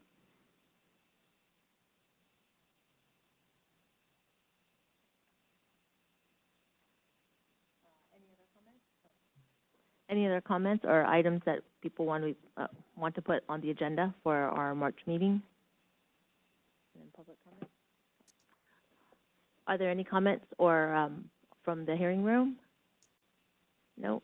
And then, Madam Moderator, if you can open up the panel for public comment. Thank you, Madam Board President. I have opened up the Q&A panel. If any member of the public would like to comment on future agenda items, please type comment using the field in the lower right-hand corner of the screen or simply raise your hand. We will give you a moment.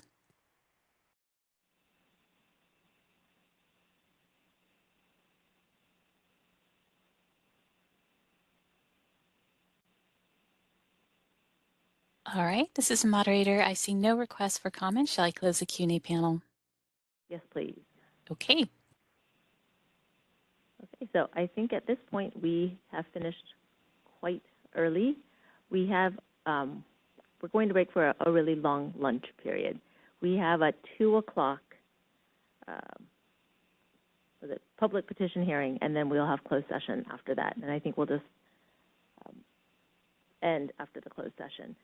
So if all board members could maybe log back on by 1:45, we will have the 2 o'clock public petition hearing and then go to closed session after that.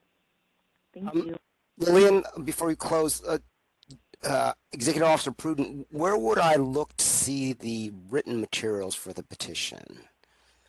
For closed session or for the public petition? I think everything is under closed session materials even for the petition hearing. Yeah. So I'm getting a yes. So if you look under, I think it's item number 9, closed session materials. Everything for the hearing and for closed session should be under item 9. Thank you. Member Moridami, to that point, I think a box link was sent around. Okay. So you might want to look there. Thank you. Member President Wang, is the closed session have to follow the public petition, or is that something we could advance while we have this time? Or is it something that has to happen at the end? Brittany? Yeah, the closed session will have to follow the public petition hearing because the only item on that agenda is the review of the petition. Gotcha. Okay, thank you. All right, so I hope everybody has a nice, long, refreshing break for the next 2 hours. But if you could log back on by 1:45, that would be great. This is the moderator. For the sake of time, it is not necessary to log off the meeting. People logged in can simply just mute their microphones and turn off their cameras. All right, great. Thank you. You're welcome. All right, see you guys in about 2 hours then. But I'll just start that. All right.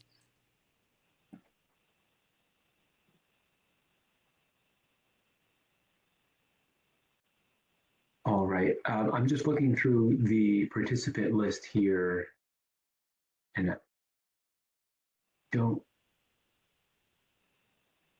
don't see the board president. Do we have somebody who's running the meeting? Yes. That's. Hi, Judge Gadden. This is Lillian Wong. I'm board president, and I'll. Oh, there you are. Yep. I see. You're not listed alphabetically. I was looking for the W. You're there in the L section. I see you there. Thank you. Hi. Good morning or good afternoon, Dr. Wong. Hello. Good morning. Or good afternoon. I keep doing that. All right, and I also see we have Mr. Bell with us. Yes, sir. I'm here. All right, and then I also see. Do I say Granstra? Is it Miss Granstra?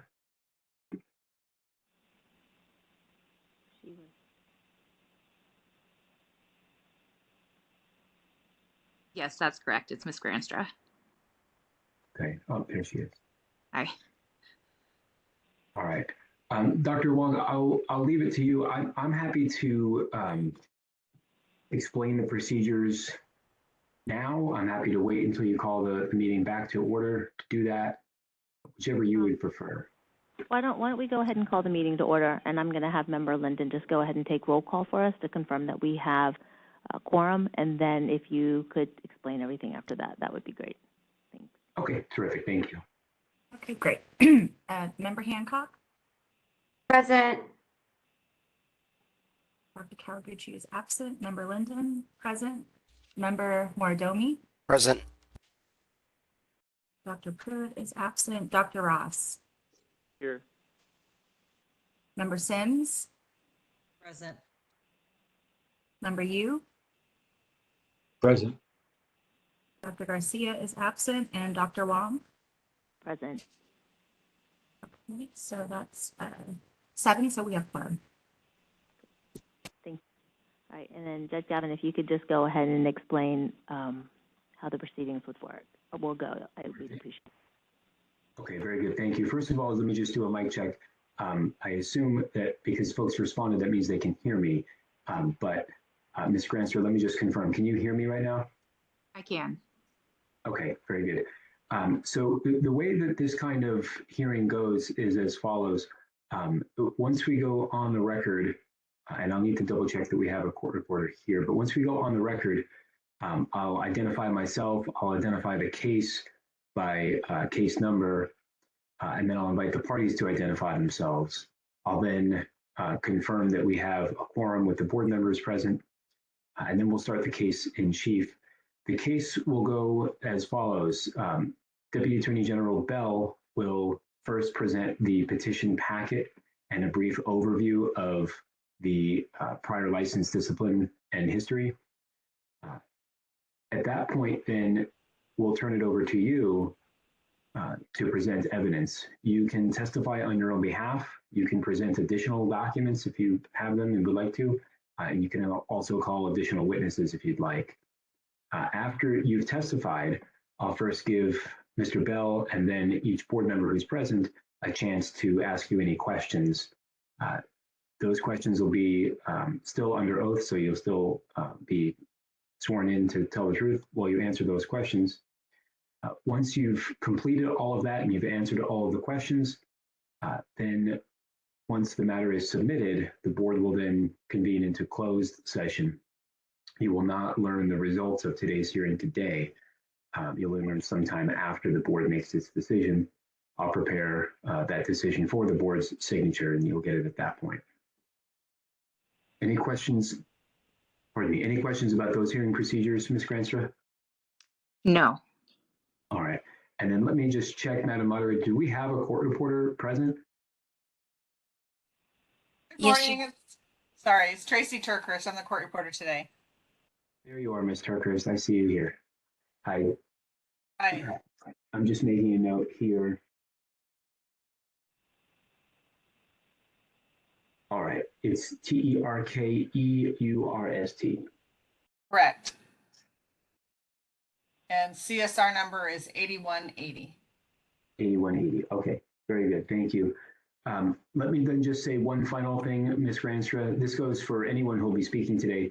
Because we'll have a court reporter who, once we're on the record, will be typing out everything that gets said, we need to follow some ground rules just to make sure that we keep her job from being too difficult. Number one, we need to make sure that we speak loudly enough, slowly enough, and one at a time enough that she can make out who's speaking and what they're saying. We also need to make sure that we communicate with words as opposed to gestures or non-word sounds. And when typed out look extraordinarily similar, and it's too difficult to tell when reading back the transcript what was actually said or meant. Similarly, if you were to give a thumbs up or a thumbs down, nod your head, shrug your shoulders, those things would communicate information, but the court reporter is not obligated to type those things out. If she doesn't hear it, she doesn't type it. So we just need to make sure we use words, yes, no, I don't know, those sort of things.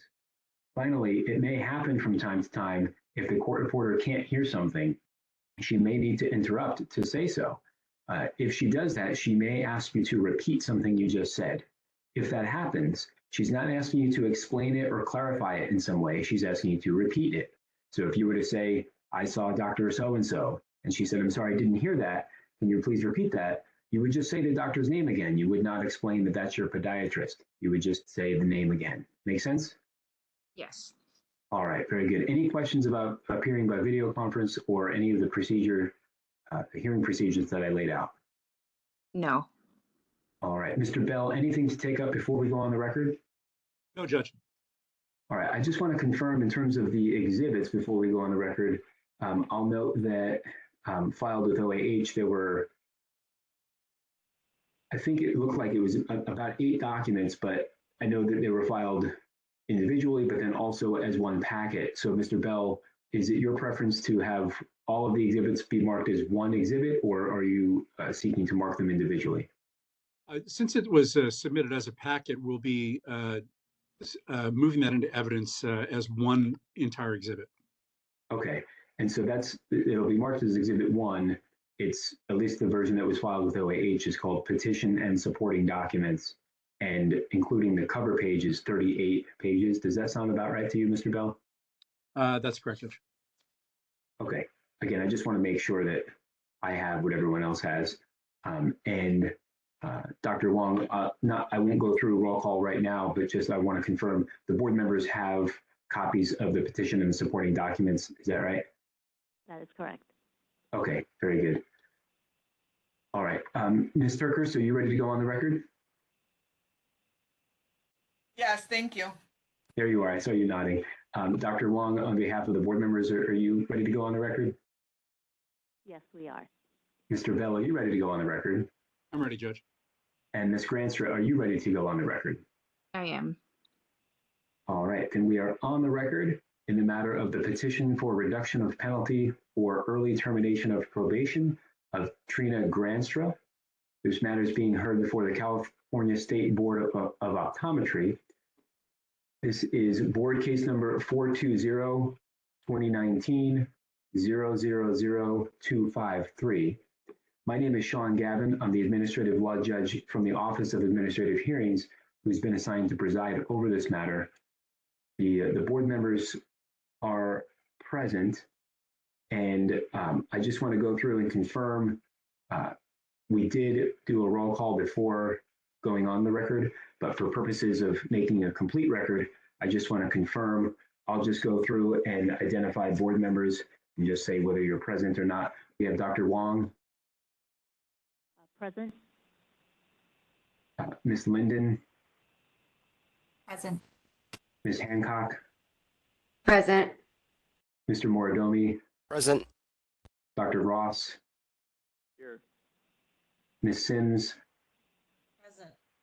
And Mr. Yu. Present. Are there any board members present that I didn't identify? All right, hearing none, those board members do constitute a quorum, and we can proceed. Ms. Granstra, before we went on the record, I explained the hearing procedures that will follow today. I'll just summarize that explanation now so the record is complete.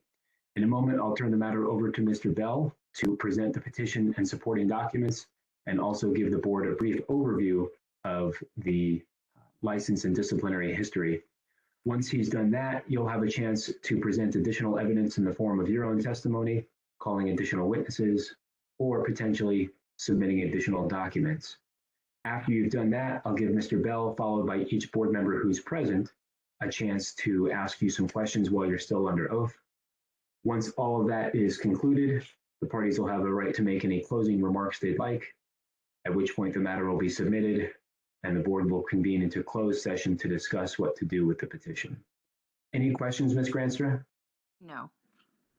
Mr. Bell, anything to take up before I turn the matter over to you? No, Judge. All right, then you can proceed as you see fit, Mr. Bell. Thank you, Judge. Good afternoon, board members. My name is Kevin Bell.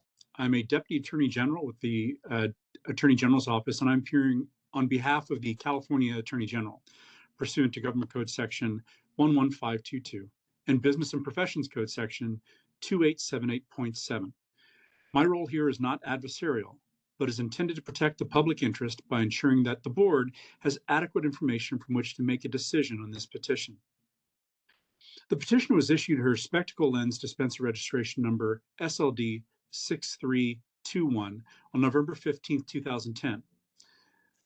That registration will expire on August 31st, 2024. The petitioner was also issued her contact lens dispenser registration number CLD 2176 on February 6, 2012, which will expire on August 31st, 2023. On September 10th, 2021, the petitioner was placed on 3 years of probation following a contested hearing.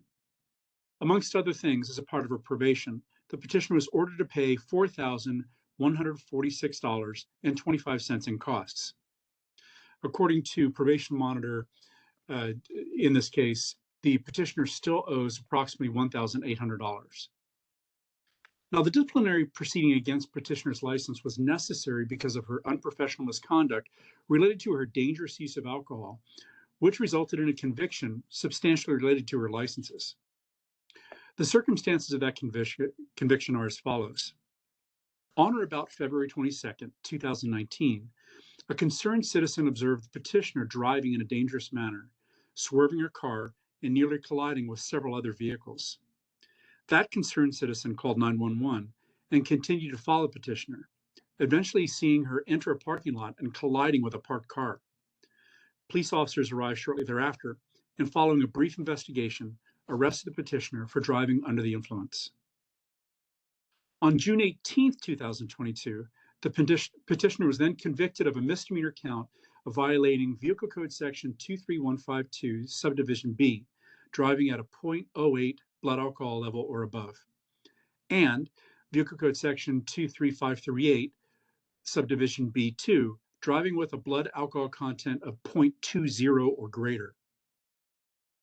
At this time, I'd like to identify and submit into evidence the exhibits that were previously provided to the board, the judge, and to the petitioner.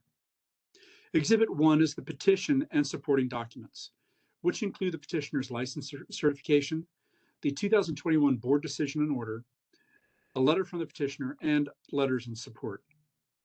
And Judge, I would move that into evidence. Ms. Granstra, is there any reason you think I should not consider the documents Mr. Bell just identified? No. Exhibit 1 is admitted. Thank you, Judge. I may have some questions for the petitioner after she has a chance to address the board, but since the burden is now on the petitioner, it's her opportunity to address the board, and I'll turn that over to her. All right, thank you, Mr. Bell. Ms. Granstra, as I said at the beginning, you can testify on your own behalf, you can call additional witnesses, and you can present additional documents. You may do those things in any order. Do you wish to do any or all of those? Yes. All right. Which would you like to do first? Do you want to speak? Judge, this is Member Morodomi. All right. Before the petitioner speaks, I don't know if I have technical difficulties, but I only see her name and no video of her. Is that intended? Ms. Granstra, now that I'm looking, I think that's right. Do you have the capability of turning a video on? I do. I'm sorry. I thought it was on. Oh, there I am. Okay, there it is. Now we can see you. Thank you, Mr. Morodomi, for pointing that out. Sorry, yeah. Not to worry. All right, Ms. Granstra. Mr. Morodomi, anything else before I move forward with Ms. Granstra? That's it. Okay, thank you. Ms. Granstra, as I was asking, do you wish to testify on your own behalf or call someone else as a witness or present additional documents? I'd like to call someone on my behalf and then testify on my own behalf. Okay.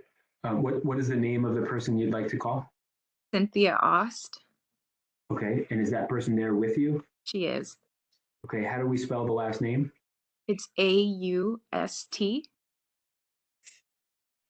And the first name is C-Y-N-T-H-I-A? Yes. All right, Ms. Ost, can you hear me okay? Yes, I can. Do you want Can me we to? turn the camera or switch chairs? Yep. Okay.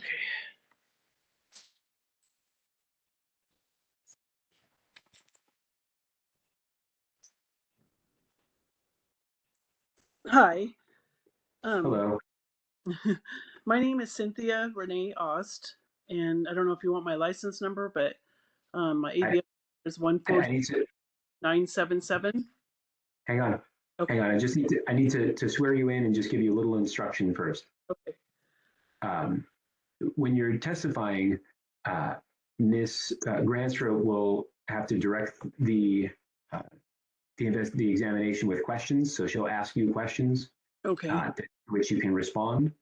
After which I'll give Mr. Bell, followed by each board member who's present, a chance to ask you any questions they might have as well. All I need you to do when you're being asked questions is two things. First, just wait patiently and silently while the full question is asked. That way I and the board members can fully understand what's being asked, and also the court reporter can fully hear what's being said before you begin your response. So that's the first thing. Second thing is, once you've been asked a question, just answer the question that's been asked and then wait patiently and silently for a new question. And we'll go in that order until no one has any more questions. Does that make sense? Yeah. All right. So let me have you raise your right hand so I can swear you in. Do you solemnly swear or affirm under penalty of perjury that the testimony you'll give in this matter will be the truth, the whole truth, and nothing but the truth? Yes, I do. All right, you can put your hand down if you'd like. And I know that Ms. Granstra already spelled it, but I'll have you state and spell your name so the record is complete. Okay, it's Cynthia, Cynthia. My middle initial is R, and my last name is Aust, Aust. All right, thank you. Ms. Granstra, are you able to hear me from where you're seated? I am. Okay, so you can begin your examination whenever you're ready. Just ask questions that you would like Ms. Aust to answer, and she will do that. Sure. Cindy, can you tell us a little bit of who you are and your background in optical? I've been in the optical industry now for 31 years. Before, and I worked with Costco for the last 23 years. I've been the optical manager there. And before that, I was the optical manager at Sight for Sore Eyes. Too fast.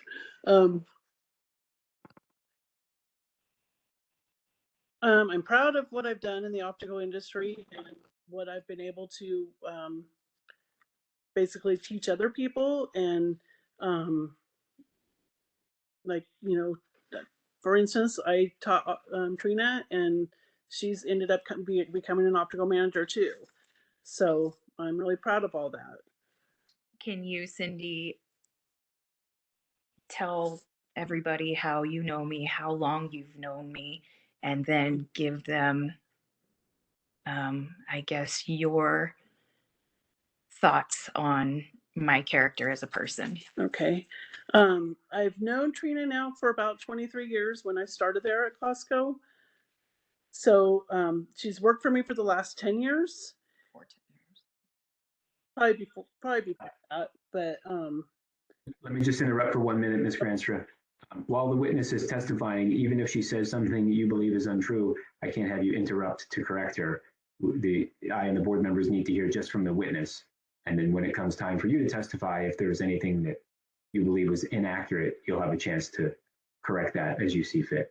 Sorry. That's all right. All right, Ms. Aust, you were saying about that you've known Ms. Granstra for some time, and you can continue with your answer. okay. Anyway, I've known her for 23 years now. And basically, I hired her 10 years ago in my department. And what should I say? Whatever else? I mean, that's. Yes. She also asked you to explain what your opinion is to Ms. Granstra's character. Okay. Well, my opinion of her, she's a wonderful person. She's very caring. And for instance, the reason I'm here right now,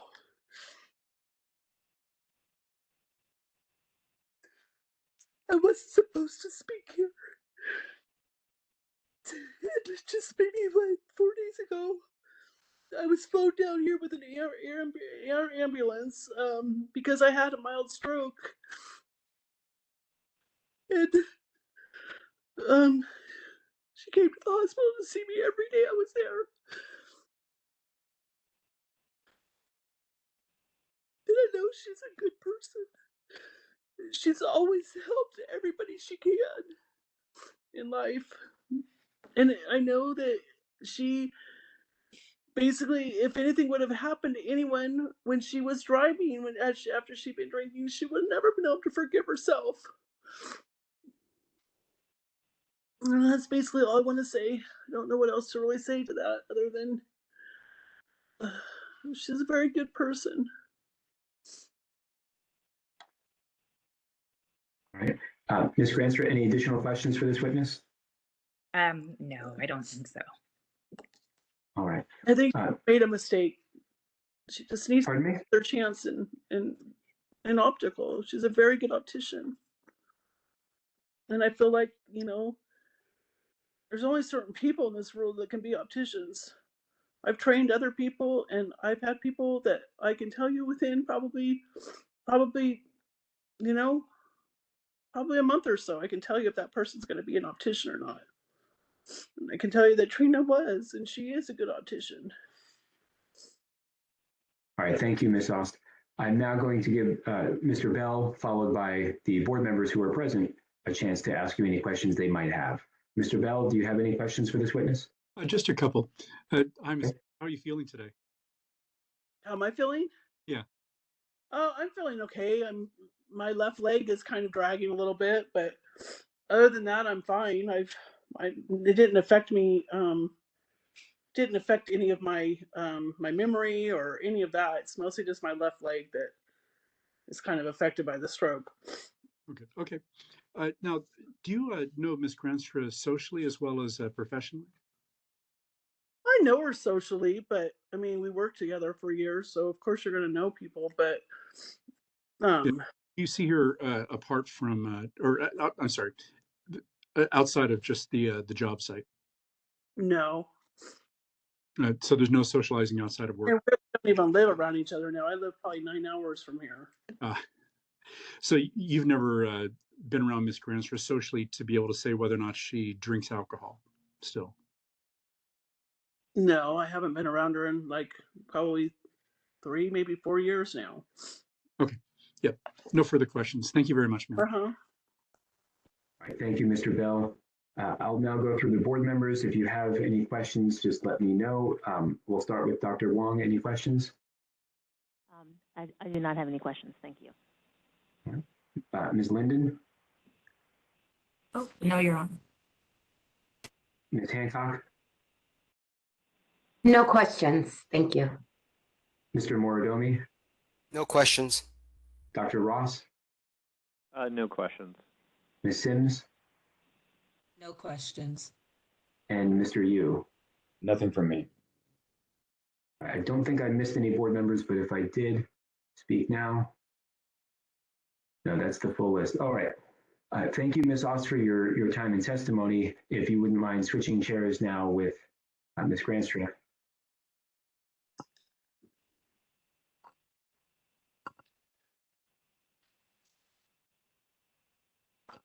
All right. Ms. Granstra, you said earlier you wanted to also testify on your own behalf. Would you like to do that now, or do you have other witnesses to call? No other witnesses, just testify on my own behalf. All right, I'll have you raise your right hand so I can swear you in. Do you solemnly swear or affirm under penalty of perjury that the testimony you'll give in this matter will be the truth, the whole truth, and nothing but the truth? Yes. All right, you can put your hand down if you'd like. Now is your opportunity to explain in your own words what you think the board should know when deciding whether to grant this petition. Please keep in mind 2 things. Number 1, the board has had the chance to review the petition and supporting documents, so there's no need to go through all of that at length. Secondly, the board is most interested in any efforts at rehabilitation since the license discipline. But with that said, you can explain what you'd like the board to know whenever you're ready. Okay, bear with me, please. I'm a little nervous. I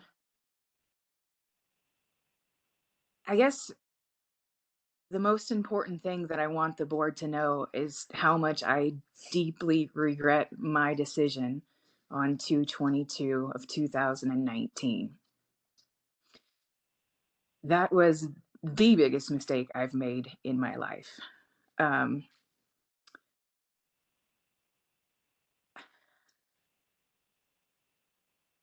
What I've done in the past almost 4 years since it's happened, two different sides to this. I want to talk about what I've completed through Sonoma County for this DUI. I've completed with Sonoma County. I had a 9-month DUI class that I attended weekly with weekly AA meetings. I completed 40 hours of community service, paid a $2,200 fine. I have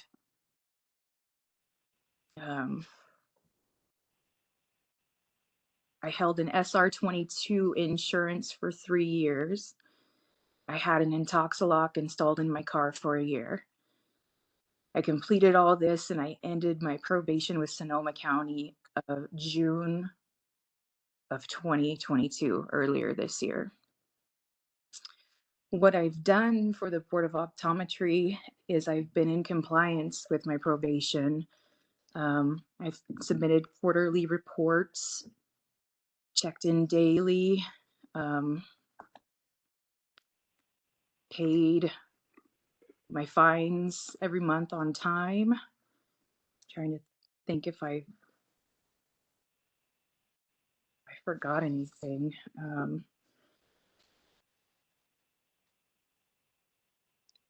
And then what I want you guys to know now that I do different than I did then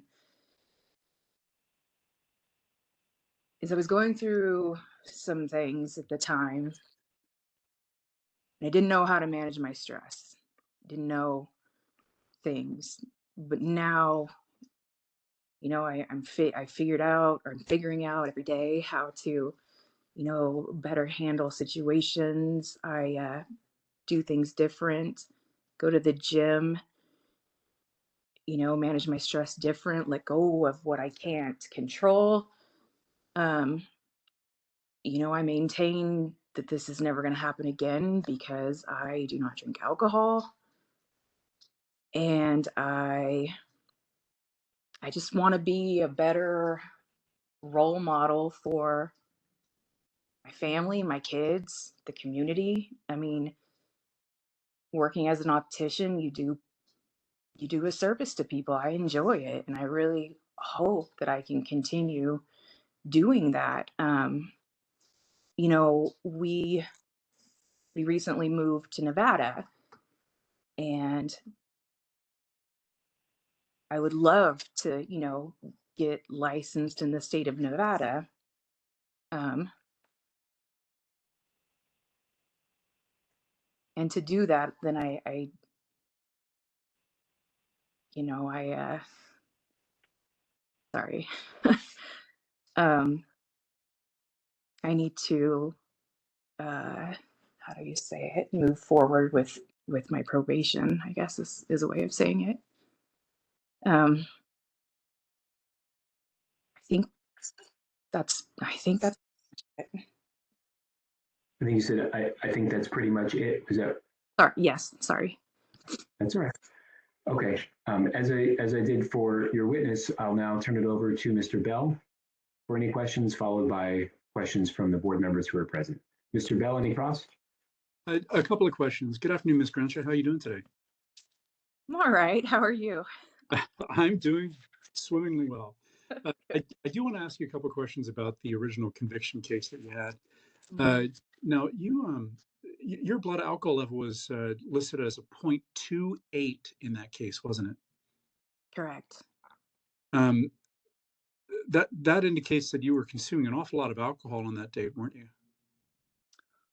It was a bit, yes. Yes. As a part of the conviction in Sonoma County, you were ordered to attend AA meetings. Is that correct? Yes. And you attended AA as a part of your probation for Sonoma County? Yes. And you attended regularly, weekly? Yes. How many times a week? Definitely once a week because that was mandatory, sometimes more. a week. But I'm not that, you're no longer attending AA meetings, are you? no, Did you get anything out of the AA meetings that you attended? I did. You know, things I got out of that. The things that come to mind when I think of my AA meetings were just the amazing people that I met through AA who, you know, had struggles, had a lot worse things happen to them, and just hear their stories and learn from them about how they grew as people. Um, you know, through my DUI program, same thing. Met a lot of amazing people. Learned about their struggles, how they grew as a person. Um, yeah, I guess that's does that kind of answer your question? Yeah. When you were in the AA meetings, did you have a sponsor? I did not. So you never actually worked the 12 steps that are a part of AA, correct? I did not. And you no longer attend AA, do you? No, I don't. Why not? You know, I just feel like, you know, like I said, we're now in Reno, and I just feel like I just don't want to anymore, to be honest with you. Did you feel that it was not beneficial to attend AA meetings? Beneficial as far as, like I said, meeting people and having conversations. It was beneficial that way for me. That's what I would say. Do you still drink alcohol? I do not. Do you consider yourself an alcoholic? I do not. Did you drink alcohol before you were convicted of driving at a 0.28 blood alcohol level? I did. How often? I'd say more socially. Uh, I don't know. I don't know. Maybe once a week or so. Did you ever drink to excess to that level of intoxication, 0.28, before you were caught driving under the influence? I would say no, but I didn't have I mean, I'd never been breathalyzed before, but I would say no. Now, as of yesterday, I'm informed and believe that you still owe approximately $1,800 for your just over $4,000 in costs. Why haven't you paid the remaining amount? Well, so the original probation was 3 years. Um, and then so I was assuming that the balance of the whole thing would have been paid over 3 years, and that's why the whole balance hasn't been paid off. I've paid a certain amount. I think that earlier it was said that I owe $1,800 still. So I've paid over 2,000 to my cost recovery, as well as I've paid $1,500 to the probation monitoring. So I am current on all of my payments, but that is why there's a balance. Okay. And with your petition today, of course, the petitions that we fill out online, or sorry, the petitioners fill out online are forms. It's a form for reduction of penalty and or early termination of probation. And what exactly are you asking the board to do in your case? What I would like the board to do in my case would be early termination of probation. Okay. Thank you very much, ma'am. I have no other questions. Thank you. All right, thank you, Mr. Bell. Ms. Granstra, I'll now give the board members a chance to ask any questions they might have, starting with Dr. Wong. Thank you, but I don't have any questions. All right, Ms. Linden? Oh, this is Member Linden. And so just to clarify, you were working up until you recently moved to Reno? Yes, I left my job managing Ukiah Optical. My husband's job, he got a job promotion and they move us around. And so I left my job at Ukiah Optical to move to Reno. Okay. And during that time, or up until then, I guess, have you ever had any, issues or problems arise in the workplace while you were still working? No. And from what you had said earlier, it sounds like you have completed all of the criminal case related items. I think you had mentioned that you had done the AA and you had a device installed in your car. Were there ever any instances of failing to pass a fluid test or triggering the ignition device or anything like that during that time? No. Okay. Okay, thank you. Mm-hmm. All right, thank you, Ms. Linden. Ms. Hancock, any questions? Hi, Member Hancock. I would just be curious when your probation is now slated to end. My probation through Sonoma County? Or no, through your licensing probation. So I have been on probation with the Board of Optometry for 1 year and 3 months. And I was originally put on a 3-year probation. Okay. So you've served a little less than half. Correct. Okay, thank you. That's all. Thank you, Ms. Hancock. For the board's benefit and for your benefit, Ms. Hancock, the decision placing petitioner on probation became effective September 10, 2021. As she said, it was for a period of 3 years. And so unless and until there was any tolling of that, it would be scheduled to conclude September 10 of 2024. All right. Then, Mr. Moridomi, any questions? Just one, I think. Of course, as you know, that the purpose of this board is to make sure that the consumers are protected, your patients, etc. What kind of protections, if and when you get a new job as an optician in Nevada, what kind of protections do you plan on putting in place so that any alcohol problems do not affect your ability to care for your patients? Just not drinking alcohol at all. I think that that's the solution for everything. Okay, thank you. Thank you. Thank you, Mr. Moridomi. Dr. Ross, any questions? No, I don't have any questions. Thank you. Thank you. Ms. Sims? No questions. Thank you. And Mr. Yu? A couple questions. Thank you, Ms. Granster, for your statement. So you mentioned, I think at the outset, that one of the reasons why you're asking for your probation to be terminated is because you're trying to get licensed in Nevada. Is it your understanding that because of this probation, you're not going to be able to get licensed in Nevada? No, that's not my understanding. So what my understanding would be is when I go and seek out a job, right now I'm staying home with my kids. I'm just going to enjoy that for a little while I can. But when I do go and look for a job,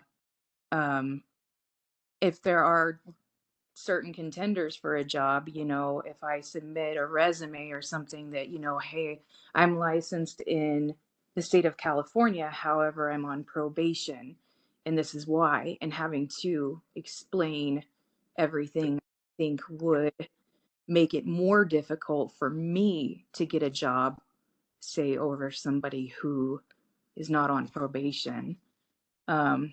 I'm also working with an attorney, and I have paperwork submitted in to get this expunged off of my criminal record that was submitted October 31st of 22.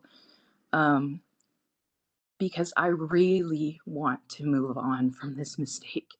And so I'm taking every measure necessary to get that done. Mr. Grandstaff, as a board, you're probably not the first, and you probably won't be the last applicant or a licensee who's going to run afoul of the law, who's going to get probation. And so I guess, can you help me understand why it is that why your situation is unique? Why should your termination end sooner than perhaps other licensees who run afoul of the law?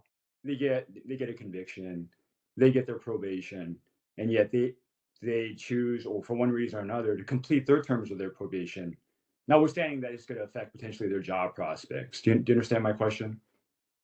I guess your question was, why do I feel like my probation should be terminated early versus other people who are on probation? Basically, yeah. Okay. I feel like my termination of probation should happen early. And I'm trying to think of the words to get it across. I think that I have paid my dues to society, and definitely as a person grew and learned my lesson.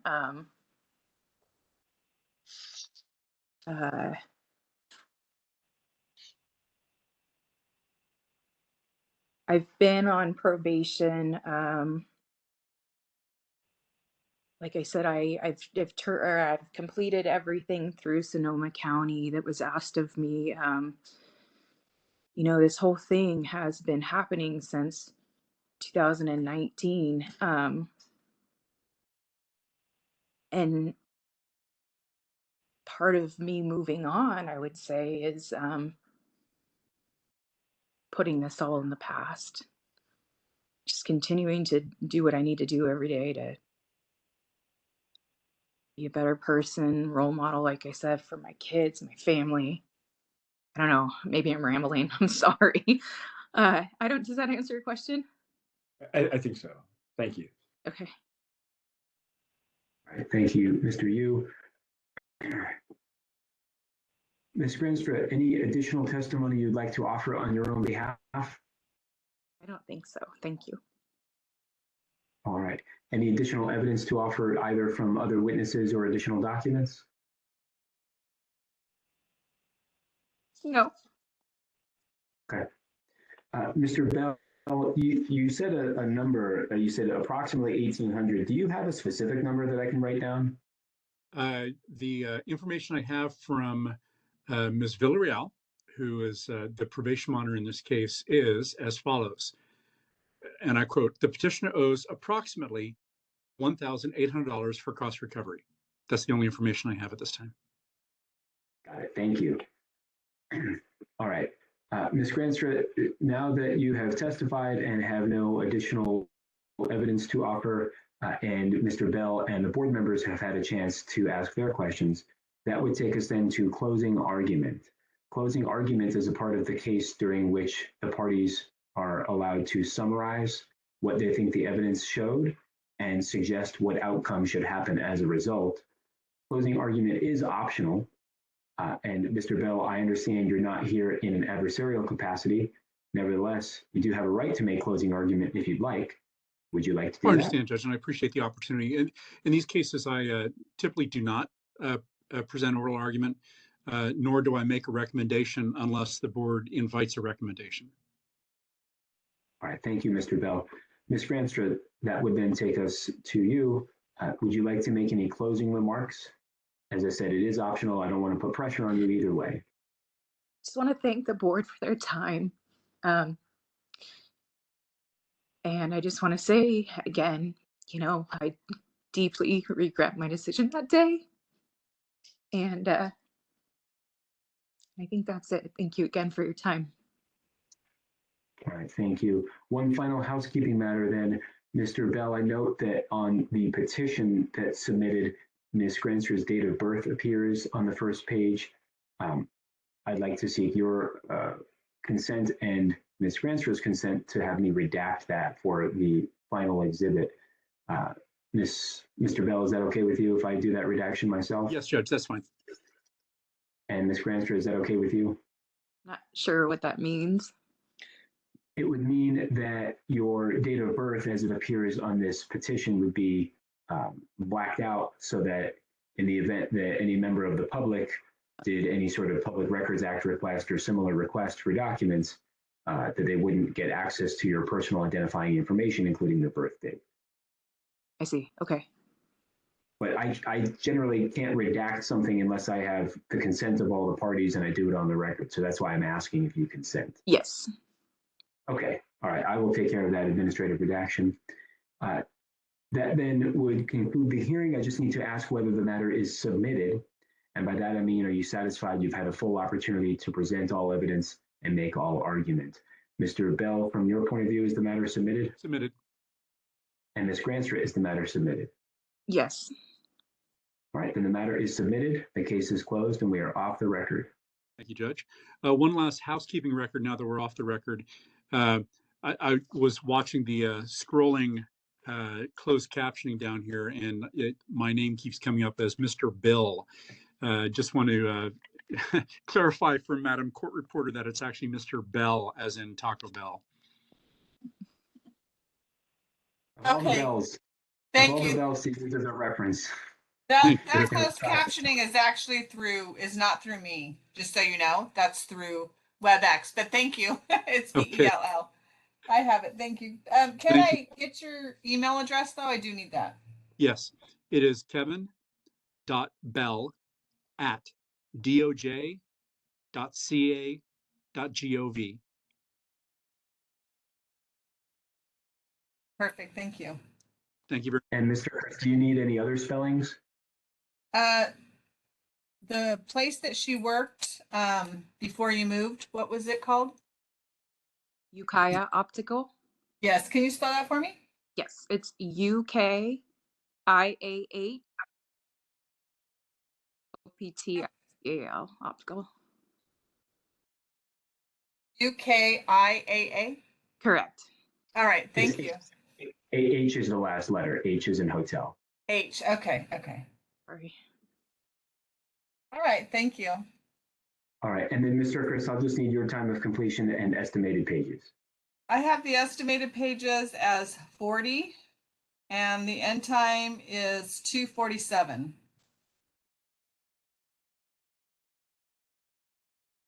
Okay, very good. Thank you very much. Dr. Wong, I'll turn the meeting back over to you. Great, thank you. Thank you very much, everybody. Thank you. So I think at this point now we are going to move to closed session. So thank you everyone for coming, and we'll just we're going to return to close. Oh, and I'm sorry, yes, and then we're also going to adjourn from closed session. So I just at this point need, I think, the judge and Mr. Bell and board members only. All right, this is the moderator. Just some housekeeping on my end. If you can just give me a moment to make sure that only the people that should be in closed session are logged in as panelists. Thank you. So this is the reporter. I can just hang up, correct? Yes. Okay. Thank you. Thank you, Mr. Chris. Thank you. And do I leave the meeting now? Go ahead and turn it off. You can Yes. also disconnect, Ms. Granster. Thank you. Moderator, this is Alex, the webcaster. If I shut down over here, are they okay on WebEx on their computers, or do I need to leave this up and come back? Or You're fine. It's the host that keeps the meeting going, so you're fine to